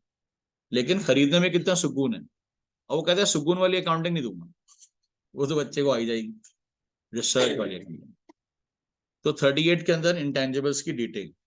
अच्छा, ये पता है कभी एसेट को सिस्टमैटिक तरीके से रिड्यूस करना डेप्रिसिएशन के लाभ, पता है? सिस्टमैटिक तरीके से मतलब होता है डेप्रिसिएशन को मेथड उठा लो, एक उसकी रेजिडुअल वैल्यू उठा लो, एक उसकी लाइफ डिसाइड करो। तो अब आप क्योंकि एसेट को यूज कर रहे हैं, तो आप एक काम करें, उसको आराम से रिड्यूस करें। सही है गलत है? ये तो करते हुए आए हो ना। लेकिन अगर मैं आपसे कहूं कि एक डिजास्टर आया, अर्थक्वेक या एक फ्लड आया और आपके एसेट को तबाह करके चला गया, ये भी तो एसेट की वैल्यू गिर गई। एक एसेट की वैल्यू गिरी थी सिस्टमैटिक तरीके से, एक एसेट की वैल्यू गिरी है नेचुरल डिजास्टर से। तो अकाउंटिंग कहता है अगर अर्थ को एक नेचुरल डिजास्टर्स, ऑब्सोलीट होना, डैमेज होना, डिस्ट्रॉय होना आपके हाथ में नहीं था, गलती से हो गया, तो फिर एक नया स्टैंडर्ड आएगा इम्पेयरमेंट ऑफ एसेट का, जिसका नाम रखते हैं हम IAS 36। इसका मतलब है एक एसेट अगर अपने तरीके से डेप्रिशिएट हो रहा है तो उसको इम्पेयरमेंट नहीं कहते, उसको तो डेप्रिसिएशन कहते हैं, नेट बुक वैल्यू कहते हैं। लेकिन अगर वो किसी मिसहैप की वजह से हुआ है, चलो एक बात बताओ, सोच के जवाब देना। मेरा एसेट बिल्कुल सही चल रहा था, कॉम्पिटिटर ने मेरे एसेट से आधे पैसों में नया लॉन्च करा, मेरा एसेट 5 साल की लाइफ वाली, 2 साल चला चुका हूं, मेरी नेट बुक वैल्यू पे पड़ा हुआ होगा, अच्छी बात है। एक नया मार्केट में एसेट आया बिल्कुल मेरे एसेट जैसा, और मेरे एसेट से आधे पैसे, नया बिल्कुल। तो बताओ मेरा एसेट 2 साल चला हुआ कौन लेगा? सोचो। एग्जाम्पल, 50 लाख का मैंने खरीदा, 50 लाख को मैंने 10 लाख से डेप्रिशिएट कर दिया, कितना बचा? मेरे हिसाब से 40 लाख का है। मार्केट में 25 लाख का ब्रांड न्यू 10 साल की लाइफ वाला चाइना ने लॉन्च कर, सही है? मेरा 40 लाख वाला चला हुआ कौन लेगा, मैं ये पूछ,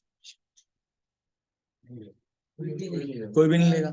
इसका मतलब है अब मेरे एसेट की वैल्यू 40 लाख नहीं है। किसकी वजह से खराब हुई? कॉम्पिटिटर। अभी एक वजह बन गया, इसको भी IAS 36 बोल। कॉम्पिटिटर भी एक वजह है, डिजास्टर भी एक वजह है। अच्छा जी, मुझसे गलती से डैमेज हो गया, इसका मतलब है डेप्रिसिएशन के बाद आपसे जरा फिजिकली खराब भी होगी। आपने एक्सपर्ट को बुलाया, मैंने बताओ यार गाड़ी का क्या हाल करूंगा? कहना सर अगर इसी साल की मॉडल की गाड़ी नॉर्मल चल रही होती तो 25 लाख की होती, आपसे हो गया एक्सीडेंट, सर ये हो गई 15 लाख। अब ये बताओ ये डेप्रिसिएशन है क्या? नहीं। अब ये जो गलती जो हो गई ना आपसे, ये इम्पेयरमेंट है।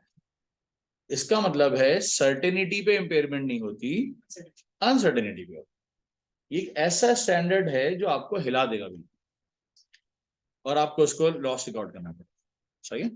अच्छा, बुरे हालात के बाद अच्छे हालात भी हो सकते हैं। कॉम्पिटिटर का लाइसेंस कैंसिल करो। पहले साल में कॉम्पिटिटर आया, मैं डर गया, मैंने गवर्नमेंट को बोला भाई पैसे ले लो, इसको भगाओ यहाँ से, मेरी चीजों की वैल्यू बर्बाद कर रहा है। गवर्नमेंट ने कहा ओके डन। अच्छा, इस साल मेरी वैल्यू गिरी और अगले साल ऊपर चली गई। अकाउंटिंग कहता है इम्पेयरमेंट रिवर्स भी होती है, अच्छे हालात बुरे हालात। प्रोविजन पढ़ा है कभी? प्रोविजन में क्या करते थे? बैड डेट प्रोविजन की बात करो, जो कस्टमर का होता था, उसमें कस्टमर पे हमने शक किया, तो शक कभी सही कभी गलत। तो अकाउंटिंग ने कहा हमें क्या एतराज है, कॉन्ट्रा एसेट है, कभी लिखो कभी रिवर्स कर दो, हमें क्या टेंशन है। जब तुम लिखोगे तो एक्सपेंस में जाएगा, जैसे इम्पेयरमेंट लॉस भी कहाँ जाएगा? एक्सपेंस। जब रिवर्स होगा तो वो इनकम बनता है। देखो एक्सपेंस का ऑल्टरनेट कभी एसेट नहीं बोलना, एक्सपेंस का रिवर्सल इनकम है, इनकम का उलट एक्सपेंस है, ये दोनों मैचिंग है, सही है? एसेट, लायबिलिटी, इक्विटी, ये अलग दुनिया है, ये 3 लोग हैं। और एक अलग दुनिया है, वो है इनकम और एक्सपेंस। तो अगर एक्सपेंस ज्यादा हो गया तो नुकसान, और एक्सपेंस कम हो गया तो क्या कहूंगा? फायदा। फायदे को क्या कहेंगे? इनकम। तो भाई दोनों में से कोई एक चीज होती है, सही है? तो इम्पेयरमेंट होना नुकसान और इम्पेयरमेंट वापस आना ये फायदा, फायदे को लिखेंगे इनकम में। तो इस पूरे स्टैंडर्ड में बस यही घूमते रहते हैं कि नुकसान तो नहीं हो गया, फायदा तो नहीं हो गया, फायदा है तो कहाँ लिखना है, इनकम है तो कहाँ लिखनी है। सही है। इन्वेंट्री बच्चों वाला स्टैंडर्ड है, कुछ भी एक्सट्रीम नहीं है, मतलब इतना सा भी कोई एक्सट्रीम होता ना, फिर भी अगर किसी को कुछ भी नहीं आता तो बिल्कुल शुरू से ही पढ़ाऊंगा, लेकिन याद रखो फीफो लीफो नहीं आएगा पेपर, बच्चे बड़े हो गए, फीफो एवरेज और ये सब नहीं आएगा भाई, एनआरवी आएगा, फेवरेट। और फिजिकल ऑडिट याद है किसी को? इन्वेंट्री का ऑडिट होता है और ऑडिटर आके फिजिकल काउंट करता है, फिजिकल काउंट, और फिजिकल काउंटिंग से फिर मैच होता है हमारी इनवॉइसेस, तो कभी ज्यादा और कभी कम आती है। तो बीच में कॉन्सेप्ट आता है नॉर्मल और एबनॉर्मल लॉस का, कि हमारे ऑडिटर्स ने अगर कोई ऐसी गलती पकड़ी है जो कि बहुत ज्यादा है, तो मैं कहूंगा सर ये तो मटेरियल हो गई, इसके हम इन्वेस्टिगेशन करेंगे। और अगर हमारी कंपनी नॉर्मल लॉस चलाती है और ऑडिटर साहब भी जो गलती पकड़ के गए वो उस परसेंटेज के अंदर ही है, हम कहेंगे सर क्या गलती पकड़ के लाए, इतनी तो इमटेरियल गलती, हम तो उसको छोड़ देते हैं, क्योंकि इतनी करोड़ों की इन्वेंट्री में हम कहाँ से ख्याल रखेंगे सर। वो इन्वेंट्री असल में हमारा एक साहब है, वो बोतल रखते रखते ही उनको गर्मी लगती है तो एक पी लेते हैं, तो हम लोग लाखों बोतलें बना के जाते हैं, वो एक आध तो ऐसी पी लेते हैं, तोड़ देते हैं, गिर जाती है, कितना ख्याल रखेंगे सर, कितना गिनेंगे उसको। तो हम तो उसको एवरेज में चलाते हैं, बस भाई है चले गई और आ गई खत्म। और अगर पूरे साल के अंदर हल्का सा लॉस हो भी गया तो हम कहते हैं सर नॉर्मल जाने दो, वैसे भी हम गुड यूनिट्स पे क्या कर चुके हैं, अपॉर्शन कर चुके हैं। पता है नॉर्मल लॉस क्या करते हैं, पता है, गुड यूनिट्स पे कॉस्ट ऑफ सेल पे अपॉर्शन कर देते हैं। Abnormal can not be, abnormal तो नाजायज हो जाएगा, क्योंकि अगर आपने उसको कॉस्ट पे डाल दिया तो ये कस्टमर के साथ जाएगा और ये सही नहीं। इसी तरह से फर्स्ट टाइम पढ़ोगे लिविंग थिंग्स की अकाउंटिंग, IAS 41, मतलब दरख्तों की अकाउंटिंग और एनिमल्स की accounting, that's called biological assets. उसमें भी शर्त है कि वो कुछ प्रोड्यूस करते, मतलब साया देने वाला दरख्त नहीं, वो 16 है, एक दफा लग गया वो जिंदगी भर साया दे रहा है जब तक कि उसकी जान है, तो वो 41 में नहीं आता, वो 16 में आता है। लेकिन अगर एक बाग है जो फार्मर ने लगाया और उससे मैंगो हर साल बेच बेच के बिजनेस कमाता है वो, तो ये 41 में आ जाएगा, क्योंकि इससे वो प्रोड्यूस करके पैसे कमा रहा है। सही है। एक होता है मैंने एनिमल्स लिए हैं कार्ड्स के लिए, खींचने के लिए सामान को ना, वो इसमें नहीं आएगी, क्योंकि वो मैंने ट्रांसपोर्ट के लिए यूज कर ली। लेकिन एक मैंने एनिमल लिया है मिल्क के लिए या शीप्स लिए हैं वूल के लिए, तो वो इसमें फॉल कर जाएगा, क्योंकि वो आपको वूल देता रहेगा, आप उसको काट के बेचते रहो और आप कमाते रहो पैसे खूब। तो इसका मतलब है ये जो एंग्रो कंपनी है, इनके पास जो ऑल्पर्स है, इनके पास ये एग्रीकल्चर की अकाउंटिंग लगती होगी बायोलॉजिकल एसेट्स की। सऊदी अरब में कितना इनके बाग है ये डेट्स के और जो इन सब चीजों के, और अगर वो रजिस्टर्ड कंपनी है कोई बहुत बड़ी तो उसको 41 चाहिए एग्रीकल्चर का स्टैंडर्ड। तो स्टैंडर्ड बहुत ही हल्का है, क्योंकि इसके अंदर बहुत सारे मेथड नहीं है, एक ही मेथड है। सही है। फाइनेंशियल इंस्ट्रूमेंट, इसमें दो तरह की अकाउंटिंग पढ़ते हैं, लोन्स की और शेयर्स की। फाइनेंशियल इंस्ट्रूमेंट हर वो डॉक्यूमेंट है जो या तो लोन है या तो शेयर्स है, और है दोनों नॉन करंट, या तो एसेट या तो लायबिलिटी। करंट वरंट में गेम नहीं खेलता ये, फाइनेंशियल इंस्ट्रूमेंट बड़ा बड़ा स्टैंडर्ड है। अच्छा, दुनिया में लीजिंग चल रही है, सुना है कभी? लीज पे गाड़ी, लीज पे मशीनें, लीज पे घर, घर भी लीज पे मिलता है हम लोगों को, और हमें जो लीज पे घर मिलता है वो 99 ईयर्स लीज पे मिलता है। तो गवर्नमेंट कहती है शराफत से 99 साल तक रहो फिर भाग जाना, मतलब वो भी आपका नहीं होता। एग्रीकल्चर के ऊपर लीज लगती है, इक्विपमेंट्स पे लीज लग रही है, अगर बैंक के पास जाओगे तो गाड़ी वाड़ी चाहिए अगर, तो लीज लगा दो उस पर। तो आजकल इतना इन हो चुका है, एक बात सोचो कभी गौर, पैसा है ही नहीं जेब में, लेकिन आइडिया बड़ा अच्छा है कि यूं लगा दूं प्लांट, ऐसे कर दूं, तो क्यों ना लीज पे ले लेता हूँ, क्या ख्याल है, उसी से कमाऊंगा, उसी से पेमेंट कर दूंगा उसकी, कैसा है। बनस्बत 5 करोड़ का प्लांट लगाऊं, 5 करोड़ का प्लांट लीज पे ले लेता हूँ, उसकी इंस्टॉलमेंट बनी 40 लाख रुपए। अब भाई 40 लाख देना आसान है, 5 करोड़ लगाना मुश्किल। तो लीज आजकल आसानी हुई है। तो ये बात बताओ, एक बंदे की सैलरी ना सिर्फ 1.5 लाख है, तो क्या एक गाड़ी वो निकलवा सकता है जिसकी किस्त 40,000 है? इंटरेस्ट भी है उसपे, मान लिया सूद है उसपे, लेकिन एक 1.5 लाख की इनकम वाला भी 25 लाख की गाड़ी बैंक से निकाल रहा है। ऐसा ही नहीं है। और कैसे दे रहा है उसको, कह रहा है मैं इंस्टॉलमेंट पे दे रहा हूँ, 5 साल की इंस्टॉलमेंट, 7 साल की इंस्टॉलमेंट, जो भी है, तो दैट्स कॉल्ड लीज अकाउंटिंग।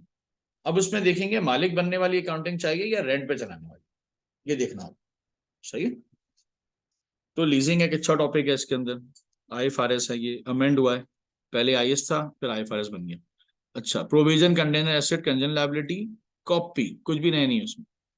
तो और इसके अंदर event after reporting date IS 10, मतलब 37 और 10, ये दो स्टैंडर्ड्स। ये बिल्कुल आखिर आखिर में पढ़ेंगे, क्योंकि इसके पूरे सवालों में ना कहीं पे इन्वॉल्वमेंट है नहीं। तो इसको पढ़ा के खुश करके देखो बेटा, आपके 5 स्टैंडर्ड्स होगा और पेपर में 2 नंबर का भी नहीं आया, तो फायदा क्या पढ़ाने का भाई। इससे बेहतर है जो मेन मेन एरियाज हैं पहले वो कवर करें, उसके बाद ये जो छोटे मोटे एरियाज है ना, क्या चीज, देखो इवेंट्स ना थ्योरी होती है कि आपको एडजस्ट करना है या नहीं करना है। अब आपके पास 28 स्टैंडर्ड है, बस ये एडवांसमेंट है कि क्या फला स्टैंडर्ड के हिसाब से एडजस्ट करना है या नहीं करना। नया कुछ नहीं है, डिसीजन वैसे ही लेता है वो, भाई एडजस्ट करूं या नहीं करूं। अच्छा, एडजस्ट का मतलब क्या है, SOFP और SOCI में इफेक्ट डालना। इफेक्ट डालना IS 10 का काम नहीं है, IS 8 का काम। बताओ कैसे। वो स्टैंडर्ड में जाके देखता है जो गलती आप बता रहे हो एडजस्टिंग इवेंट, वो कोई पॉलिसी है, वो कोई एस्टिमेट है, या वो कोई एरर है, जो गलती आपने पकड़ी है। क्या कहते हो, सही कह रहा हूं। अगर आपने मेथड गलत लगाया तो एस्टिमेट गलत हो गया, लेकिन अगर आपने सिरे से डेप्रिसिएशन ही नहीं लगाई तो सर पॉलिसी तोड़ दिया आपने। एक एसेट जो डेप्रिशिएट हुई बगैर आगे, उसको कैसे डेप्रिशिएट नहीं किया आपने, ये पॉलिसी तोड़ दिया आपने। और अगर आपने मेथड गलत लगाया तो हमें कोई एतराज नहीं है, बता देते सर आप कि मेथड चेंज कर दिया हमने, तो हम आपको ज्यादा बोलते नहीं, बस कहते हैं आइंदा से ख्याल रखना। एस्टिमेट्स में ये अच्छी बात है कि ये कभी भी रिट्रो नहीं जाते। रिट्रो एक वर्ड है जिसका मतलब होता है बैक ऑफ योर अकाउंटिंग ना, पोस्ट डेटेड, उसको सही नहीं, उसको खराब नहीं करते। लेकिन अगर आपने कोई स्टैंडर्ड तोड़ा तो वो बड़ा मसला आएगा, फिर आपको बैक डेटेड जाके सब सही करना पड़ेगा, ये हेक्टिक होता है। तो एक तो MCQ आएगा, बताओ ये जो मैटर है IS 38, सॉरी IS 8 कहता है ये जो मैटर हो गया ना गलती, ये क्या है। अब जिस बच्चे ने सारे स्टैंडर्ड पढ़ लिए जबरदस्त, वो समझ जाएगा इस स्टैंडर्ड में इतना हिस्सा पॉलिसी था, ये एस्टिमेट था, और ये गलतियां हो जाती हैं हमसे, ऐसा ही है ना। तो अगर आपने क्लियरली हर स्टैंडर्ड पढ़ा होगा तो 10 और 8 तो पीनट होगा आपके, मसला ही नहीं होगा उसमें, क्योंकि इसके अंदर स्टैंडर्ड में एंट्री नहीं आती कोर्स में, सिर्फ यस और नो आता है। टैक्स एक बहुत इंपॉर्टेंट स्टैंडर्ड है, थोड़ा बहुत तो F3 में पढ़ा हुआ है, लेकिन थोड़ा एक्सट्रीम होगा अभी।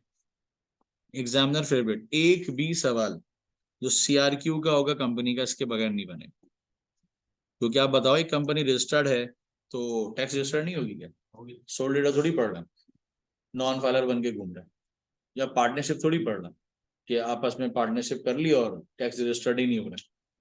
तो 12th के बगैर तो गुजारा ही नहीं है। और आप जितनी भी कंपनी में आप जाएंगे इंटरव्यूज के लिए, आपसे 12th के सवाल होंगे कि आपका टैक्स कैसा है, क्या ख्याल है। और आजकल टैक्स की जो बड़ी बड़ी जॉब्स निकलती हैं, तो ये स्टैंडर्ड भी है। लेकिन समझ लें कि 40% वो यहाँ पढ़ाते हैं, 60% उन्होंने कहाँ के लिए रख दिया है, SBR के लिए, कंप्लीट हो जाएगा फिर डेफर टैक्स आपको। अच्छा, रिपोर्टिंग फाइनेंशियल परफॉर्मेंस में इन्होंने 3 स्टैंडर्ड तोड़ के रखे, जैसे कि एक है IFRS 5, इसको हम कहते हैं हेल्ड फॉर सेल, बेचने की नियत से रखने वाले एसेट। क्या ख्याल है।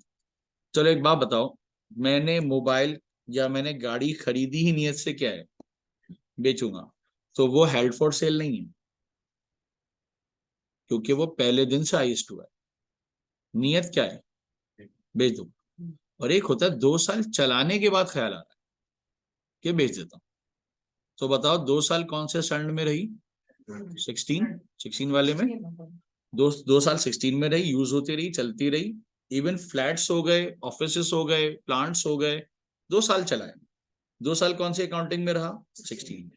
उसके बाद सोचा कि इसको रेंट पे दे देता हूँ, देखो कन्वर्ट हुआ 1640 में, और फिर सोचा भेज देता हूँ, तो 16 कन्वर्ट हुआ IFRS 5 हेल्ड फॉर सेल, ये बेचने की नियत। अब ये देखो बेचने की नियत पे भी स्टैंडर्ड बना दिया उठा के।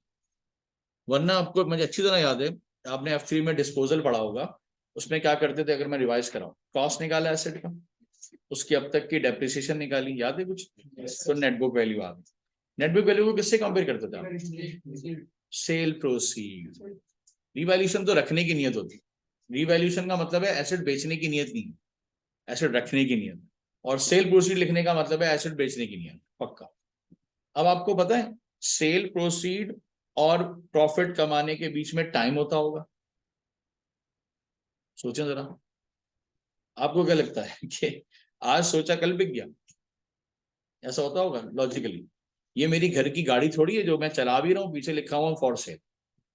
देखा आपने ऐसे लोगों कि अपना मोबाइल चला भी रहे, ओलेक्स पे भी डाल दिया। अब उसने फोन किया बंदे ने कि भाई ये बेचना नहीं बेचना, अभी तो चला रहा हूँ, कल मिलना। ये कैसा एसेट है भाई जो बिकना भी है और चल भी रहा है? मतलब ये 16 भी है और ये 5 भी है। तो क्योंकि मैं कोई स्टैंडर्ड थोड़ी हूँ, तो मैं सारे काम कर सकता हूँ। लेकिन कंपनी में अगर कंपनी ने सोचा कि भाई ये सारे एसीज पुराने हो गए, we have to change with the DC inverter ACs, तो पूरी टीम बैठेगी डायरेक्टर्स की, भाई डिसाइड कर लो पहले ये सारे एसीज रिप्लेस करने ही नहीं करने, ताकि फिर हम इसको बंद करके पैक कर दें। क्या समझे? बेचने की नियत वाले एसेट्स को चलाने की इजाजत नहीं है अकाउंटिंग हमारे घरों में, क्योंकि हम कोई अकाउंटिंग स्टैंडर्ड थोड़ी फॉलो करते हैं। एसी चला भी रहे, उसने कहा एसी की कूलिंग कैसी, मैंने कहा आओ देख लो, हम चला के छोड़ दूंगा थोड़ी देर देख लेना आगे कैसी है, जब तुम्हें पसंद आ जाए तो अगले दिन निकाल के दे दूंगा तुम्हें। क्या ख्याल है? ये तो घर की अकाउंटिंग है। लेकिन नॉर्मली अकाउंट कंपनीज के अंदर अगर आपको कार सेल करने का मूड हो गया, डायरेक्टर के लिए नई गाड़ियां मंगवा रहे हैं, तो वो गाड़ियां आपको जाके रख देनी, चलाना नहीं है उसको। और फिर अब एक बायर आएगा, उसकी बिड लगाएगा, उसको खरीदेगा और लेके जाएगा। इसके बीच में क्या लगेगा थोड़ा सा, इसका मतलब है कि ऐसा स्टैंडर्ड है जो थोड़ी देर के लिए आता है, वाइंड अप करता है सिचुएशन और चला जाता है। ये कंपनी का मैंडेटरी स्टैंडर्ड नहीं, मतलब कभी कभी सालों हो जाएंगे आपकी कंपनी में ये स्टैंडर्ड ही नहीं है। एसिड क्या हो रहा है, आ रहा है, पूरा डिस्पोज हो रहा है, खत्म, बिक बिक नहीं रहा, स्क्रैप पे जा रहा है पूरा। कभी बिकने के लिए रख दिया, यानी कि हम भी अपने दवानीज में कुछ बेचते भी होंगे, तो उसका मतलब थोड़ी देर के लिए हम किस स्टैंडर्ड में चले जाते हैं, 5 में, और बेचने के बाद स्टैंडर्ड की बारी खत्म। बिल्कुल छोटा सा स्टैंडर्ड है। अच्छा जी, IS 33 EPS शेयर होल्डर के लिए है। कंपनी के डायरेक्टर को बिल्कुल जहर लगता है ये स्टैंडर्ड, क्योंकि ना इसकी एंट्री है, ना इसकी प्रेजेंटेशन है, ना ये इनकम स्टेटमेंट आता है, ना बैलेंस शीट। इससे सिर्फ शेयर होल्डर को न्यूज मिलती है मेरा शेयर कहाँ जा रहा है और मेरा शेयर डूबेगा तो नहीं। अब इसकी सारी कैलकुलेशन करने के बाद शेयर होल्डर को सिर्फ डायरेक्टर क्या बताता है, सर आपका शेयर पहले से बेहतर हो गया, या आपका शेयर अगले साल कुछ खराब हो सकता है, हुआ नहीं है अभी। तो इस इंफॉर्मेशन की कोई एंट्री नहीं होती। इसको बैलेंस शीट बनाने के बाद नीचे नोट्स लिखते हैं, उसके नीचे डिस्क्लोजर में डाल देते हैं कि भाई आपका ईपीएस इस बार ये है। सही है, इसीलिए इस स्टैंडर्ड को आप आज कहोगे आज पढ़ सकते हैं और आखिरी दिन बोलोगे आखिरी दिन पढ़ सकते हैं। इसका किसी स्टैंडर्ड से कोई लड़ाई नहीं है। क्या कहते हैं इसको, कहते हैं आइसोलेटेड स्टैंडर्ड, क्योंकि ये एंट्री नहीं बनाता, ये किसी को हिट ही नहीं करता, ये तो डिस्क्लोजर स्टैंडर्ड है। सही है।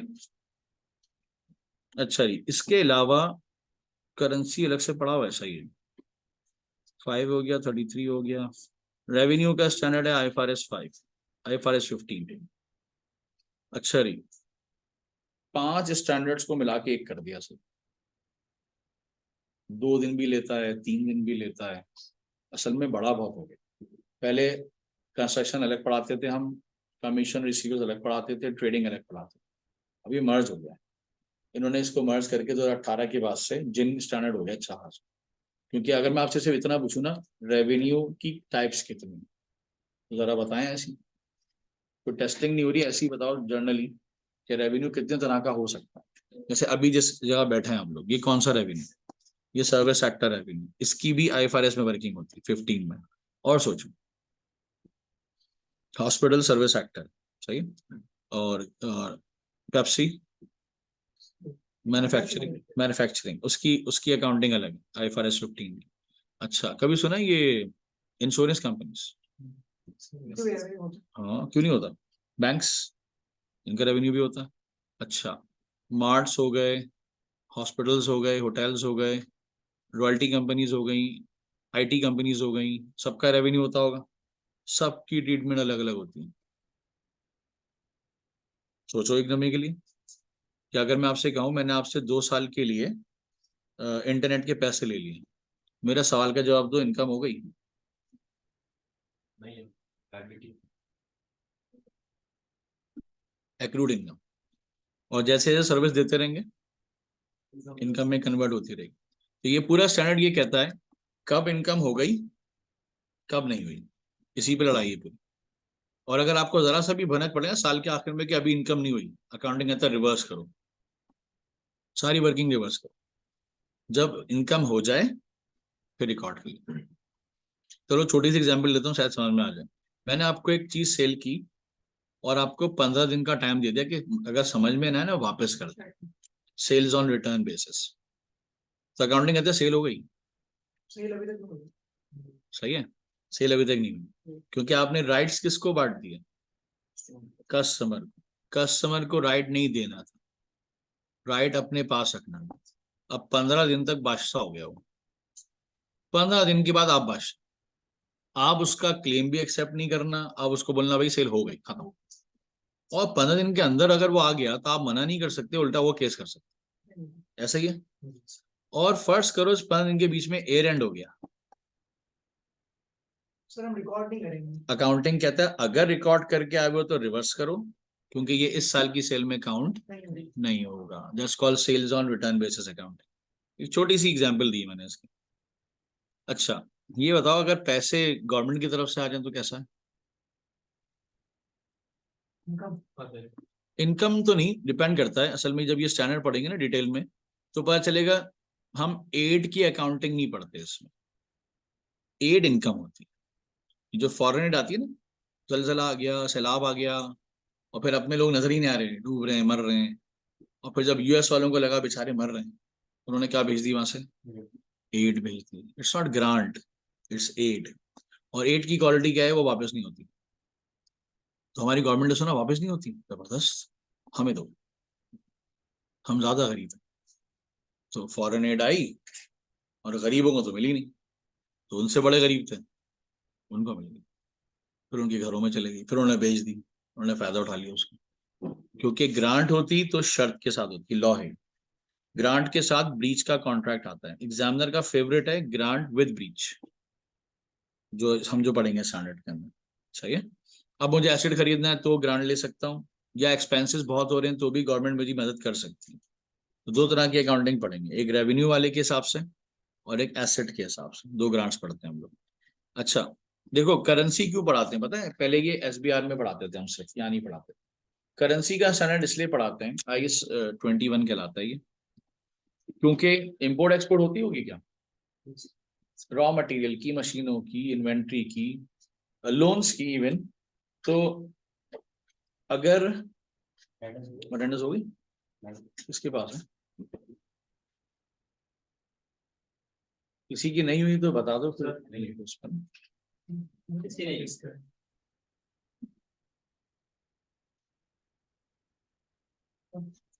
अच्छा जी, तो अगर आप बताओ कि मैं बाहर से यूएस से कुछ खरीद रहा हूँ और मैं पाकिस्तान में हूँ, तो वहां से तो वो डॉलर में भेजेंगे मुझे, इनवॉइस किससे बनेगी बताओ? और मुझे पेमेंट डॉलर में ही करनी पड़ेगी, तो वो डॉलर खरीदने के लिए मुझे अपने एक्सचेंजर के पास जाना पड़ेगा। और माशाल्लाह से हमारा मुल्क पाकिस्तान की खरीदों किसी रेट पे और पेमेंट किसी रेट पे, काश के ऐसा हो जाता है कि डॉलर फिक्स हो जाता, तो ये स्टैंडर्ड ही खत्म है दुनिया। ये स्टैंडर्ड दुनिया में क्यों है? क्योंकि जिस वक्त खरीदा उस वक्त रेट अलग, और जिस वक्त पेमेंट करने गया या रिसीव करने गया पैसा उस दिन रेट क्या हो गया, अलग हो गया। तो कह सकता हूं कि पहली दफा सुनोगे करेंसी से लॉस और गेन हो गया।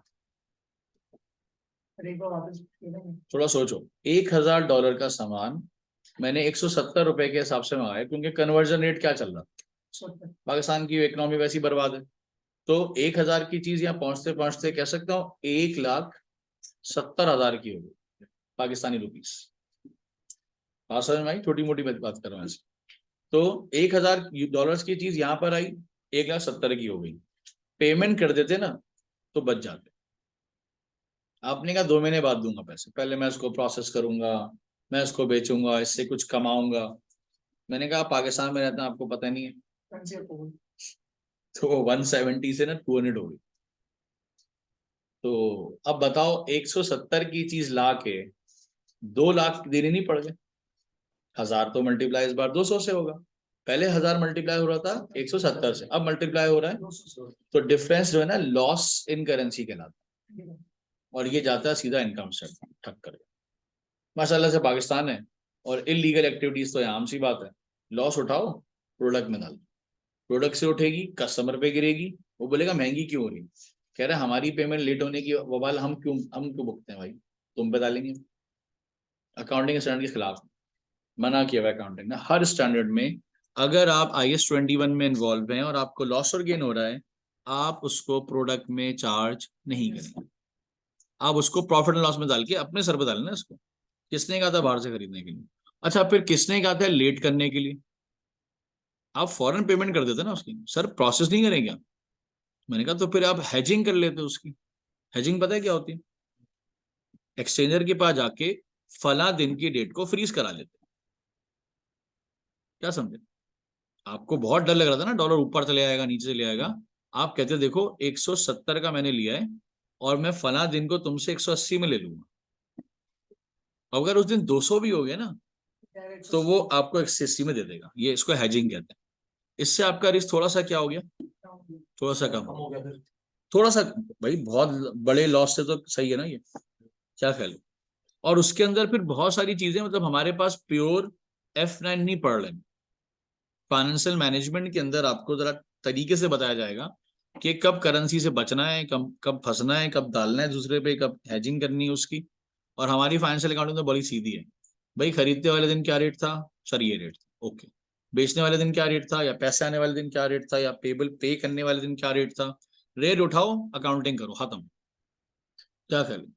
काश के वो मुशर्रफ का दौर होता है जिसमें मैनेज फ्लोटिंग चली थी। मैनेज फ्लोटिंग अकाउंटिंग का वो सिस्टम होता है जिसके अंदर एक दो मुल्क बैठ के जब रेट फिक्स कर देते हैं तो वो सालों चेंज नहीं होता है। तो ये करेंसी का स्टैंडर्ड उस मुल्क पे नहीं लगता, क्योंकि लॉस ही नहीं होता। जब लॉस और गेन ही नहीं हो रहा तो IS 21 उठा क्यों रहे हो? क्या ख्याल है? तो इसका मतलब इम्पोर्ट एक्सपोर्ट करोगे तो ये स्टैंडर्ड बीच में आएगा, अदरवाइज इसकी कोई जरूरत नहीं है हमें। और आपके लेवल पे जो है ना, बहुत हल्का है, बहुत हल्का। रॉ मटेरियल मंगाता है, इन्वेंट्री मंगाता है, लोन ले लेता है दूसरे मुल्कों से, मशीनें मंगा लेता है, बस और कुछ नहीं करता इसके अलावा। सही है, आसान आसान चीजें सारी। बहरहाल ये सारे स्टैंडर्ड्स को ढंग से पढ़ने के बाद आप इस काबिल होंगे कि कंपनी अकाउंट का कैसा भी सवाल आ जाए आप उसको कर सकते हैं। फिर उसके अंदर हम आपको प्रेजेंटेशन सिखाएंगे पहले कि भाई कौन सी चीज़ कहाँ लिखनी है। प्रेजेंटेशन पे बहुत मार्क्स काटता है एग्जामिनर, क्योंकि वो कहता है अकाउंटिंग स्टैंडर्ड की जो इनकम स्टेटमेंट है ना, वो सोल रिडर की नहीं है कि कभी एक्सपेंस कहाँ लिख रहे हो और फाइनेंस कॉस्ट कहाँ लिख रहे हो, ऐसा नहीं होगा। जैसी ये बताई जाएगी वैसी लिखनी है। और जहाँ बताता रहूंगा कि ये चेंज हो सकती है, मतलब इसकी जगह थोड़े आगे पीछे हो सकती है, बाकी चेंज नहीं कर सकते। तो रट्टा कह लो, जो भी कह लो, बहरहाल भाई चल ही रहा है, प्रेजेंटेशंस के तौर पे चलती है बात सारी। शायद कोई सवाल जहन में है तो पूछ लो। जी, तरीका मैंने बता दिया। हर 2 स्टैंडर्ड के बाद मैं CRQ करवाऊँ, क्योंकि उससे रिलेटेड जो CRQ बनता होगा ना वो हम निपटा देंगे उसको। अगर हम सारे स्टैंडर्ड्स के पीछे पढ़ेंगे ना तो हमें थोड़ा लेट हो जाएगा। फिर आप बोलेंगे सर अभी तक तो CRQ शुरू ही नहीं हुआ, और ये फिर आपके लिए बैड में ले जाएगी। मैं चाहूंगा घर पे रोजाना जो ना, जब तक तैयारी हो जाए एक आध करते रहो, मैं रिलैक्स रहो बिल्कुल उसका। और कोई चीज?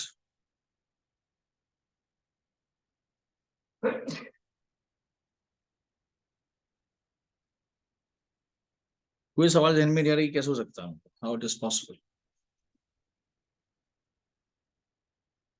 चलो ये बताओ कि अभी फिलहाल कौन ये सोच के बैठा हुआ है कि चलो क्लास लेते हैं और फिर कल सोचेंगे कि क्या करना है, आई वांट टू कंटिन्यू और नॉट। होता है ना, मैं हर क्लास में बैठ गया स्किल्स की, पहले मैं ऑडिट में बैठ गया, फिर एक दफा F5 में बैठ गए, फिर टैक्स में बैठ गए। ये सर की शक्ल तो अच्छी नहीं लग रही, तो ये तो नहीं चाहिए। ये तो बात ही नहीं करते, ये तो सिर्फ पढ़ा रहे हैं, ये क्या बात है? मैंने कहा खेलने आयो तुम, पढ़ने आयो भाई। तो FR का पेपर ऐसा है कि फर्स्ट अटेम्प्ट में निकल सकता है। की क्वालिटी है। और एसी से कहता है अपने आप को बूस्ट करके बाकी पेपर में। स्टूडेंट्स F2 के बाद F5 लेना चाहता है, लेकिन अब तो एसीसी वाले भी कहते हैं देखो बेटा क्यों अपने पे जुल्म कर रहे हो, क्योंकि F2 के बाद F5 जो है ना वो ऐसा है करके एकदम शूट बच्चा यूं पढ़ाओ। लेकिन F3 के बाद F7 थोड़ा सा ग्रेजुअल है। तो अगर हायर की पूछोगे किसी से भी तो वो पहले FR उठाता है, कॉन्फिडेंस बिल्ड करता है, फिर टेक्स्ट उठाता है। टेक्स्ट बिल्कुल आइसोलेशन है, तो उसका कोई ताल्लुक ही नहीं किसी। FR तो फिर भी F3 की नॉलेज है, टेक्स्ट का तो कुछ भी नहीं है। तो टेक्स्ट पढ़ना, F7 के बाद टेक्स्ट पढ़ता है स्टूडेंट, 2 पेपर निकाल के कॉन्फिडेंस अलग ही होता है उसका। अब उसके बाद 2 ऑप्शन, वो F2 F5 पे जाए या ऑडिट पे जाए। क्योंकि F5 F7 पढ़ने के बाद ऑडिट जो है ना बिल्कुल समझ लो बहुत जबरदस्त हो जाता है, क्योंकि ऑडिट उसी चीज का करेंगे जो F7 में पढ़ा था। एक सवाल है, जैसे मेरे एक दोस्त सीए का, उसने मुझे ये पहले ये बोला कि F7 रिलेट करता है ऑडिट से, तो पहले आप ऑडिट पे जाओ। अब समझे नहीं ये कैसी बात है? हमारे लिए तो ऑडिट सीखने नहीं है, पार्ट 2 से बेस करता है वो। एक बात बताओ, ये इंस्टॉल हो गया सब, इंस्टॉल होने के बाद ऑडिट होगा ना कि तुमने इसको इंस्टॉल करके मेथड लगा के डेप्रिसिएशन चार्ज करके नेट बुक वैल्यू बना के ऑडिटर को थमा दिया। ऑडिटर ने क्या किया? सेम यही किया। तुमने सही एसिड लिया नहीं लिया, तुमने डेप्रिसिएशन मेथड सही उठाया नहीं उठाया, तुमने इनकम स्टेटमेंट में लेके गए, बैलेंस शीट में लेके गए, डिस्क्लोजर दिखाया सही जगह, हाँ तुम सही हो। अब तुम सही हो पहले कैसे पढ़ सकते हो? तुम पहले ये तो पढ़ो ऑडिट करना किसका है।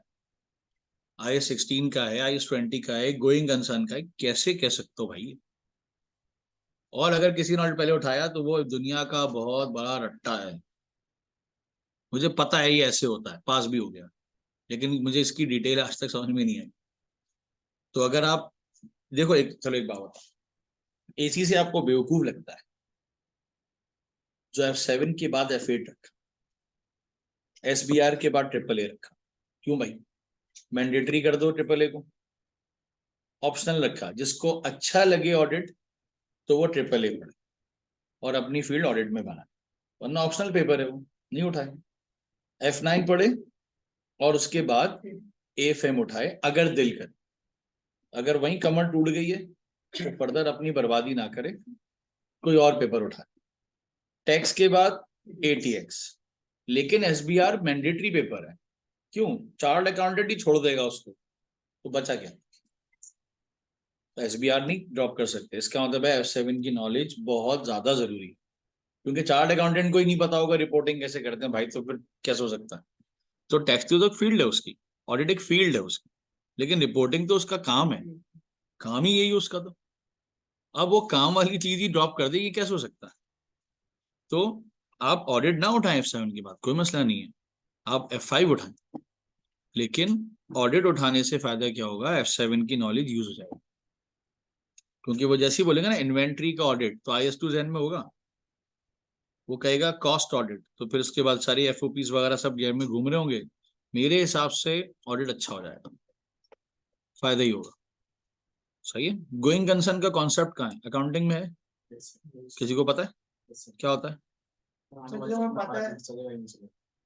हाँ, business will run in the forcible future, ये गोइंग कंसर्न कॉन्सेप्ट है।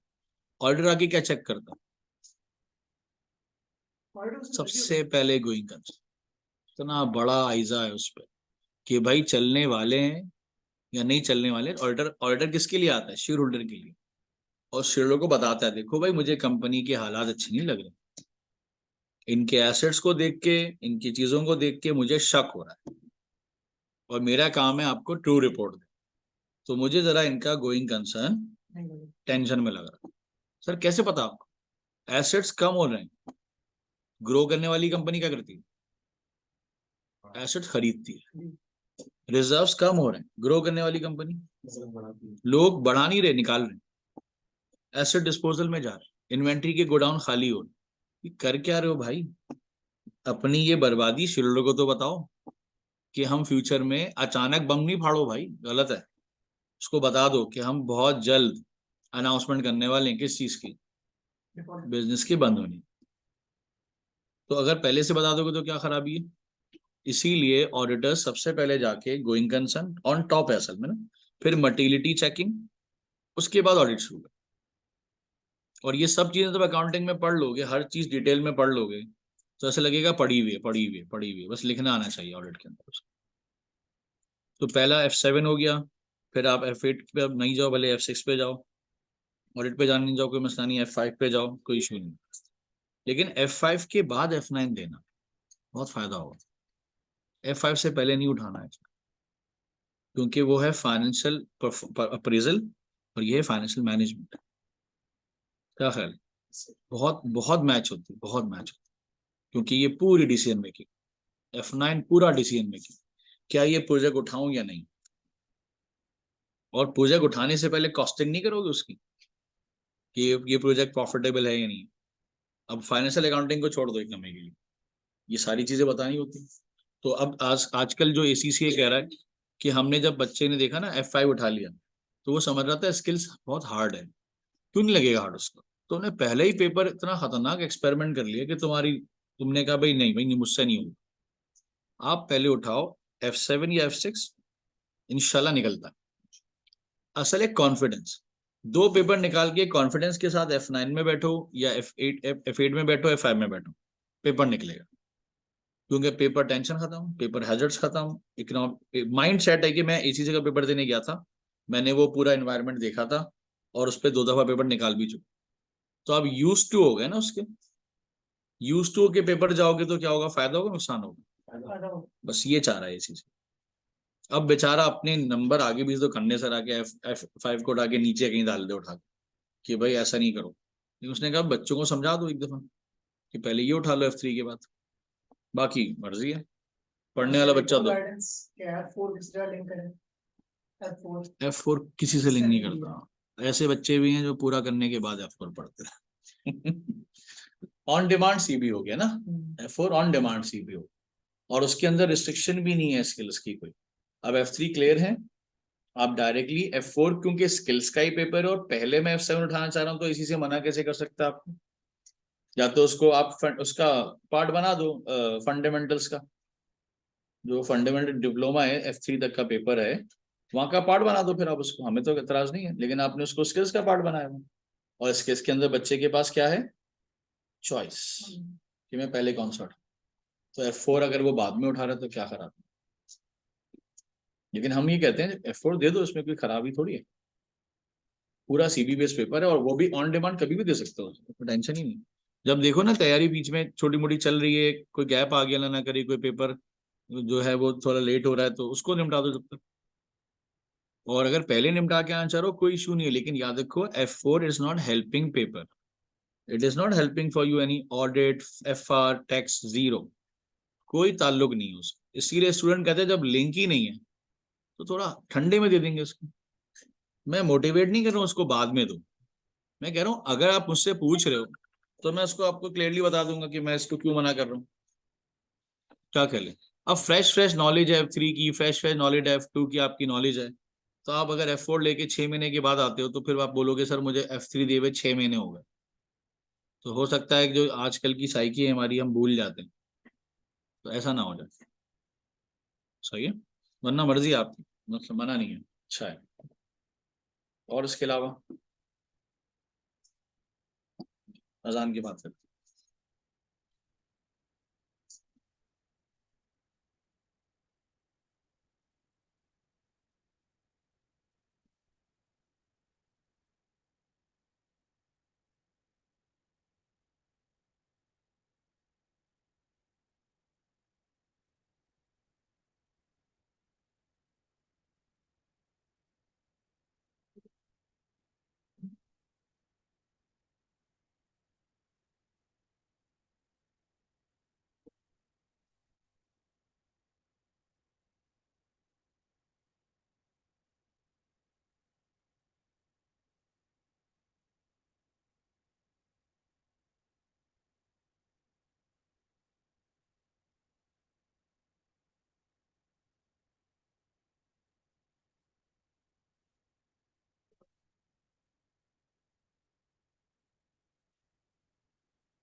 और कुछ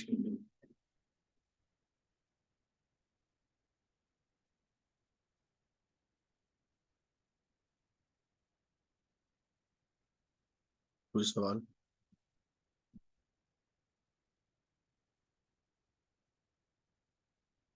देखो सिर्फ एक ही ट्रिक है, रोजाना का काम रोजाना कर लो, बस टेंशन नहीं लेना। नेक्स्ट वीक अभी एक साल बाद देना है। हफ्ते में 4 क्लासेस रखेंगे हम। हाँ संडे भी होगी।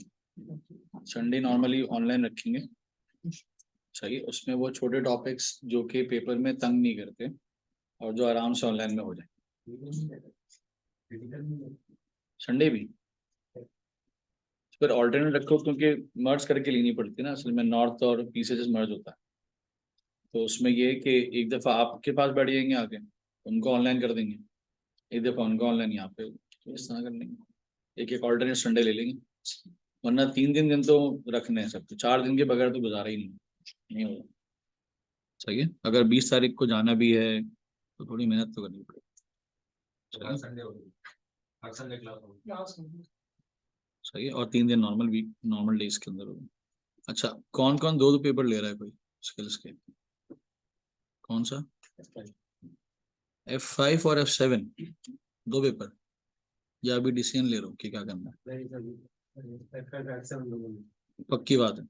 तो F5 की क्लासेस कब कब है, कुछ पता चला? सर ने बताया, सर मुजम्मिल ने? ऑनलाइन ले लो, क्या बोलते हैं इसको, क्या बोलते हैं इसकी, मैं ना यहाँ पढ़ के ले लो। हाँ, और उसकी ऑनलाइन ले लो। सही है। तो वो किस, मेरे मेरे क्लासेस से मैच वो तो नहीं हो रही, क्लैश? यही तो हो जाएगी। अच्छा, सही है। मैं सर से पूछ लूंगा उसका टाइम टेबल, और कोशिश करूंगा उस दिन क्लास ना रखूं, ताकि क्लैश ही ना हो। लेकिन कोई और तो नहीं ले रहा? F4 के साथ बहुत क्लैश आता है, तो लोग F4 भी ले रहे होते हैं। F4 नॉर्मली सर जो है ना, सर उजैर पढ़ाते हैं मंडे एंड वेडनेसडे। तो अगर कोई F4 ले रहा होगा ना, तो उनके ये डेज मुझे लगता है कि वो रखेंगे वो। और फिर मैं उठाता था ट्यूसडे, थर्सडे, फ्राइडे, 3 दिन, या ट्यूसडे, थर्सडे, सैटरडे और संडे। वो फिर ऑल्टरनेट देख लेते हैं कि क्लैशेस ना हो। ट्यूसडे, थर्सडे, फ्राइडे, सैटरडे में से कोई एक दिन उठा लिया, और संडे। तो ऐसे 4 दिन रखते हैं। थोड़ा सा गैप भी होना चाहिए, ताकि घर पे पढ़ना भी तो है थोड़ा सा। बैक टू बैक होगा तो बिल्कुल ही बमबारी हो जाएगी सबको, 4 क्लासेस की। अच्छा, ये कोशिश करो। देखो मैं उन 3 दिन को तो कभी भी ऑनलाइन नहीं रखूंगा। संडे की सिर्फ वजह है, मुझे मर्ज पढ़ाना है, तो अब वो कुछ तो सेक्रीफाइस करना पड़ेगा कल। लेकिन ये अल्हम्दुलिल्लाह इंशाल्लाह ऐसा कुछ नहीं होगा कि वो समझ में नहीं आए। वो रिकॉर्डेड होगा, एक दफा देखो, 2 दफा देखो, टेंशन थोड़ी। मैं बड़ा टॉपिक नहीं उठाऊंगा उसमें कभी भी, सही है। जो बेकार जो टॉपिक्स होते हैं ना सारे, जो छोटे मोटे स्टैंडर्ड्स हैं, जो आप आराम से जो है ना सोते हुए भी पढ़ सकते हो। सोते हुए इसलिए कह रहा हूँ क्योंकि वो पेपर में 2 नंबर का सवाल है, जैसे ही जाओगे वो 2 नंबर मिले। वो कितना हार्ड नहीं होगा, दोस्त भी बता देगा तो भी हो जाएगा, हार्ड नहीं। हाँ जी सर, F4 ही लो आगे ना। F4 ऑनलाइन ले रहे हो क्या, ये बताएं कौन है? आलिश, आलिश ऑनलाइन है या फिजिकल है F4?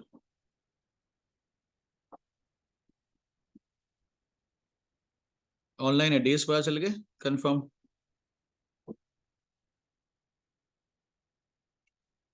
नहीं, अच्छा मोस्ट प्रोबेबली ना मंडे और वेनेसडे होता है, तो अगर क्लैश हो भी रहा होगा ना तो हम ट्यूसडे रखेंगे, ट्यूसडे थर्सडे फ्राइडे और इस तरह से कुछ रख लेंगे, तो इंशाल्लाह यहाँ से क्लैश तो नहीं होगा तुम्हारा, मसला नहीं है।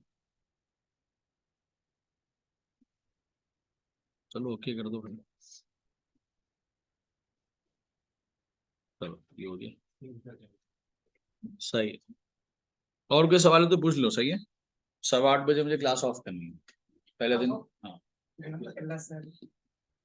पहला दिन है ना, क्यों इतना बंद करो जी। और कोई चीज अगर अभी भी कंफ्यूज करिए ना, क्लियर कर लो, सही है। अगली क्लास में वाकई पढ़ने की नीयत से आ, सही है। और बताओ, पहले आईएएस कौन सा पढ़ेंगे? देखो IS 2 और 16 पहले नंबर पे, ताकि फिर मैं आपको एक छोटे से CRQ पे ले जाऊं। तीसरे नंबर पे हम रखेंगे IFRS फाइनेंशियल इंस्ट्रूमेंट का, वो बहुत इंपॉर्टेंट है हर सवाल में। फिर मैं ले जाऊंगा आपको CRQ पे, फिर मैं पढ़ाऊंगा टैक्स। तो टोटल कितने हो गए? आप बताइए, 4 अगर आपके हो गए, आपके 50% CRQs किट के हो गए, क्योंकि एग्जामिनर की फेवरेट है। तो ये शुरू में कराने में थोड़ा टाइम लग जाए भले, लेकिन आपका जो घर पे जो प्रैक्टिस शुरू होगी ना, बेहतरीन आला हो जाएगा। फिर जैसे ही एक स्टैंडर्ड हुआ, उसके 2-3 सवाल निकले, जैसे 15 पढ़ा दूंगा, उसके 3-4 सवाल निकलेंगे, मैं कहूँ देखो आप ये कर लो जाके। तो घर पे बिजी रोजाना एक थोड़ा सा टाइम निकाल के 40 से 50 मिनट ना एक अच्छा सा CRQ कर लिया, फंसे अगले दिन ले आए, सर यहाँ फंस गया था। मेल मेल एड्रेस दे दूंगा, उस पर अपने सारी वर्किंग मेल करके दिखा दी, सर एक दफा चेक कर लें कि मैंने सही कर रहा हूँ प्रेजेंटेशंस, क्योंकि कॉन्फिडेंस से पेपर पास होगा ऐसे नहीं होगा। घर के लिए कोई एक एक्टिविटी होती है, यहाँ से जाने के बाद जो प्रैक्टिस होती है ना, इतनी खास देता नहीं हूँ मैं, एक आध सवाल दूंगा बहुत से बात, वो भी इंशाल्लाह हो जाएगा। उसकी फाइल भी भेज दूंगा, मतलब जो सवाल आप करके आओगे अगले दिन उसकी फाइल दे दूंगा, ताकि मैच कर लो अपना आंसर। और कोई चीज? CRQs रेशो के 20 के करीब है, कंसोलिडेशन के 18 के करीब है, कंपनीज के भी 16 के करीब है। लेकिन प्रैक्टिस हमें करनी होती है, जो कि पेपर की पासिंग ट्रिक है, हम रिवर्स करेंगे, उल्टे नहीं। रिवर्स का मतलब है जो लेटेस्ट होगा ना उसको पहले करेंगे, और जो किट का सबसे पहला वाला होगा ना उसकी बारी ना भी आए, क्योंकि उसको एग्जामिनर को पूछे हुए 10 साल हो। अब तो एग्जामिनर भी बदल गया, उसके दिमाग भी बदल गए, अप्रोचेस बदल गए, किट में स्टैंडर्ड बदल गए, सवाल पुराना वाला लिखा हुआ है पास पेपर के। हर 2 अटेम्प्ट के बाद जो नई किट आती है ना, उसमें 2 अटेम्प्ट पुराना सवाल आ जाता है, लेटेस्ट नहीं देते, क्योंकि किट अमेंड होती है साल साल में। अब तो 23 में अमेंड हुई ना, 23-24 चलेगी अभी। इसके अंदर पिछले जो 2 अटेम्प्ट पहले सवाल थे ना वो ऐड कर देंगे, तो एक दो सवाल ऐड हो जाते हैं, एक आध सवाल वो हटा देते हैं। अब जब से पढ़ा रहे हैं सारी किट्स अवेलेबल, 2000 जो है 12-13 से जो है सारी किट्स अवेलेबल है हमारे, लेकिन हम लेटेस्ट से पढ़ेंगे। तो 23 की किट है मेरे पास सारी, स्टडी टेक्स्ट भी है, तो मैं दे दूंगा आपको, उससे पढ़ना चाहो उससे पढ़ लो, फिजिकल पढ़ लो। अच्छे स्टूडेंट जो होते हैं ना, वो उनको मार्कर करने की और कलर करने की बड़ी आदत होती है, अगर ऐसे वाले हो तो फिर किट ले लो। वैसे ही ऑप्शन तो आजकल इसमें भी आया हुआ है, आपके सॉफ्ट कॉपी इसमें भी, सही है। और इसके अलावा कोई सवाल? 2 पहले पढ़ाऊंगा भाई, कॉन्फिडेंस बूस्ट करने के लिए, और उसकी पूरी किट पूरी हैंडआउट्स, फिर 16, और 16 के बाद CRQ, मतलब इसके लिए मेंटली तैयार रहना कि 2 के बाद में ले जाऊंगा CRQ, लैब में ले जाऊंगा उठा के। फिर 9 फाइनेंशियल इंस्ट्रूमेंट, फिर CRQ, फिर 12 फिर CRQ। उसके बाद हम सिर्फ स्टैंडर्ड्स पढ़ते रहेंगे, मैं आपको गाइड करता हूँ, जाके ये कर लो जाके वो कर लो, ऐसे करते रहना जाके।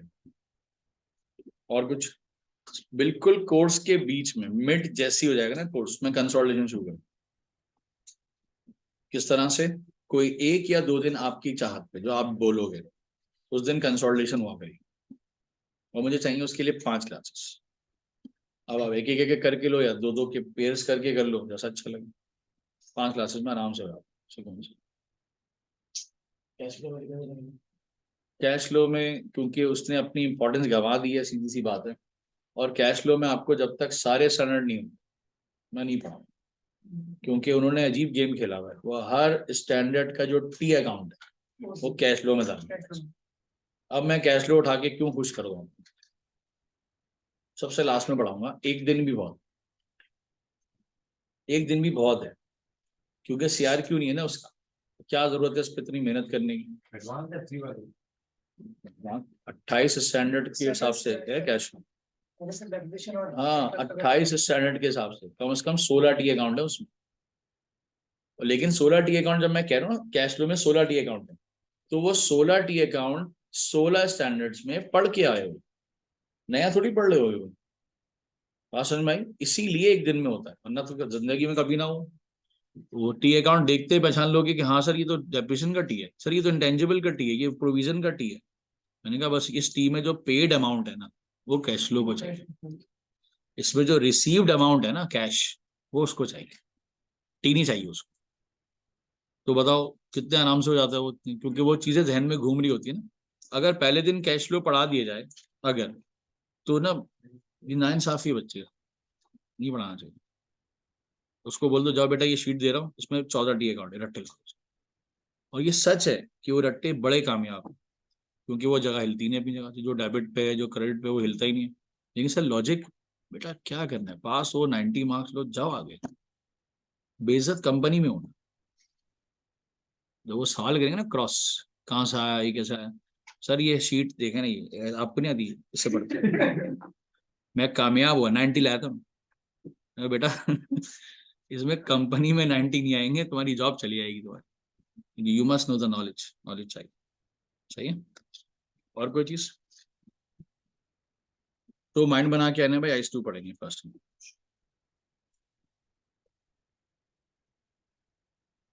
सही है। मैं इसको मेल कर दूं आप लोगों को। व्हाट्सएप ग्रुप बना दिया सैन सर ने ना? व्हाट्सएप ग्रुप में नहीं हो आप लोग अभी ना?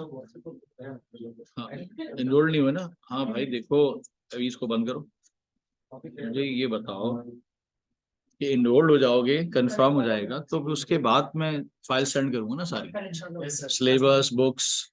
हाँ, तो मुझे टू पिक्चर बताओ जरा, ट्यूसडे को रखूंगा शायद मैं क्लास इंशाल्लाह।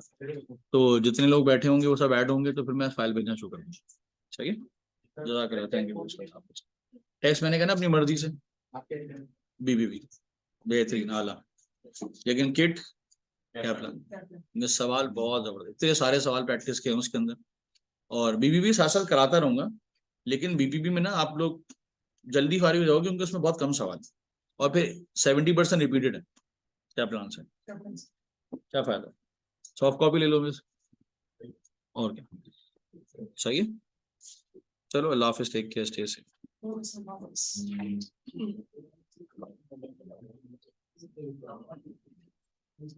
अच्छा जी, ऑनलाइन स्टूडेंट हम जो है ना वो नेक्स्ट क्लास मोस्ट प्रोबेबली शायद ट्यूसडे को प्लॉट करें ना इसको।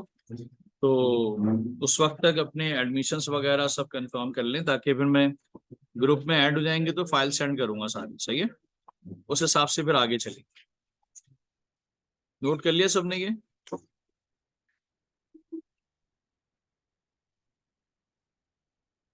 सर उसको ऑर्गेनाइज करो, सब शेयर कर देंगे तो एक आइडिया ही हो जाएगा कि जो आपके कुछ आपके पास आने से पहले हम कुछ ना कुछ क्या बोलते हैं इसको, रीड ही क्या बोलते हैं हाँ इसको? हाँ, आप एक दफा व्हाट्सएप बन जाए। हो गया वहाँ से बन गए। हाँ, तो बाकी नहीं है ना लोड लग, फिर दोबारा रीसेंड करने के लिए बोलेंगे। वो सर वो क्या बोलते हैं उसको है ना, क्या बोलते हैं, मैं शेयर कर दूंगा। मैं अच्छा चाह रहा हूँ कि आप अच्छा क्या अच्छा, ट्यूसडे को आओ तो मैं सही है करता सही हूँ, है। क्योंकि मेरे से FIC चल रहा है। मैं भेजता हूँ। Thank you so much.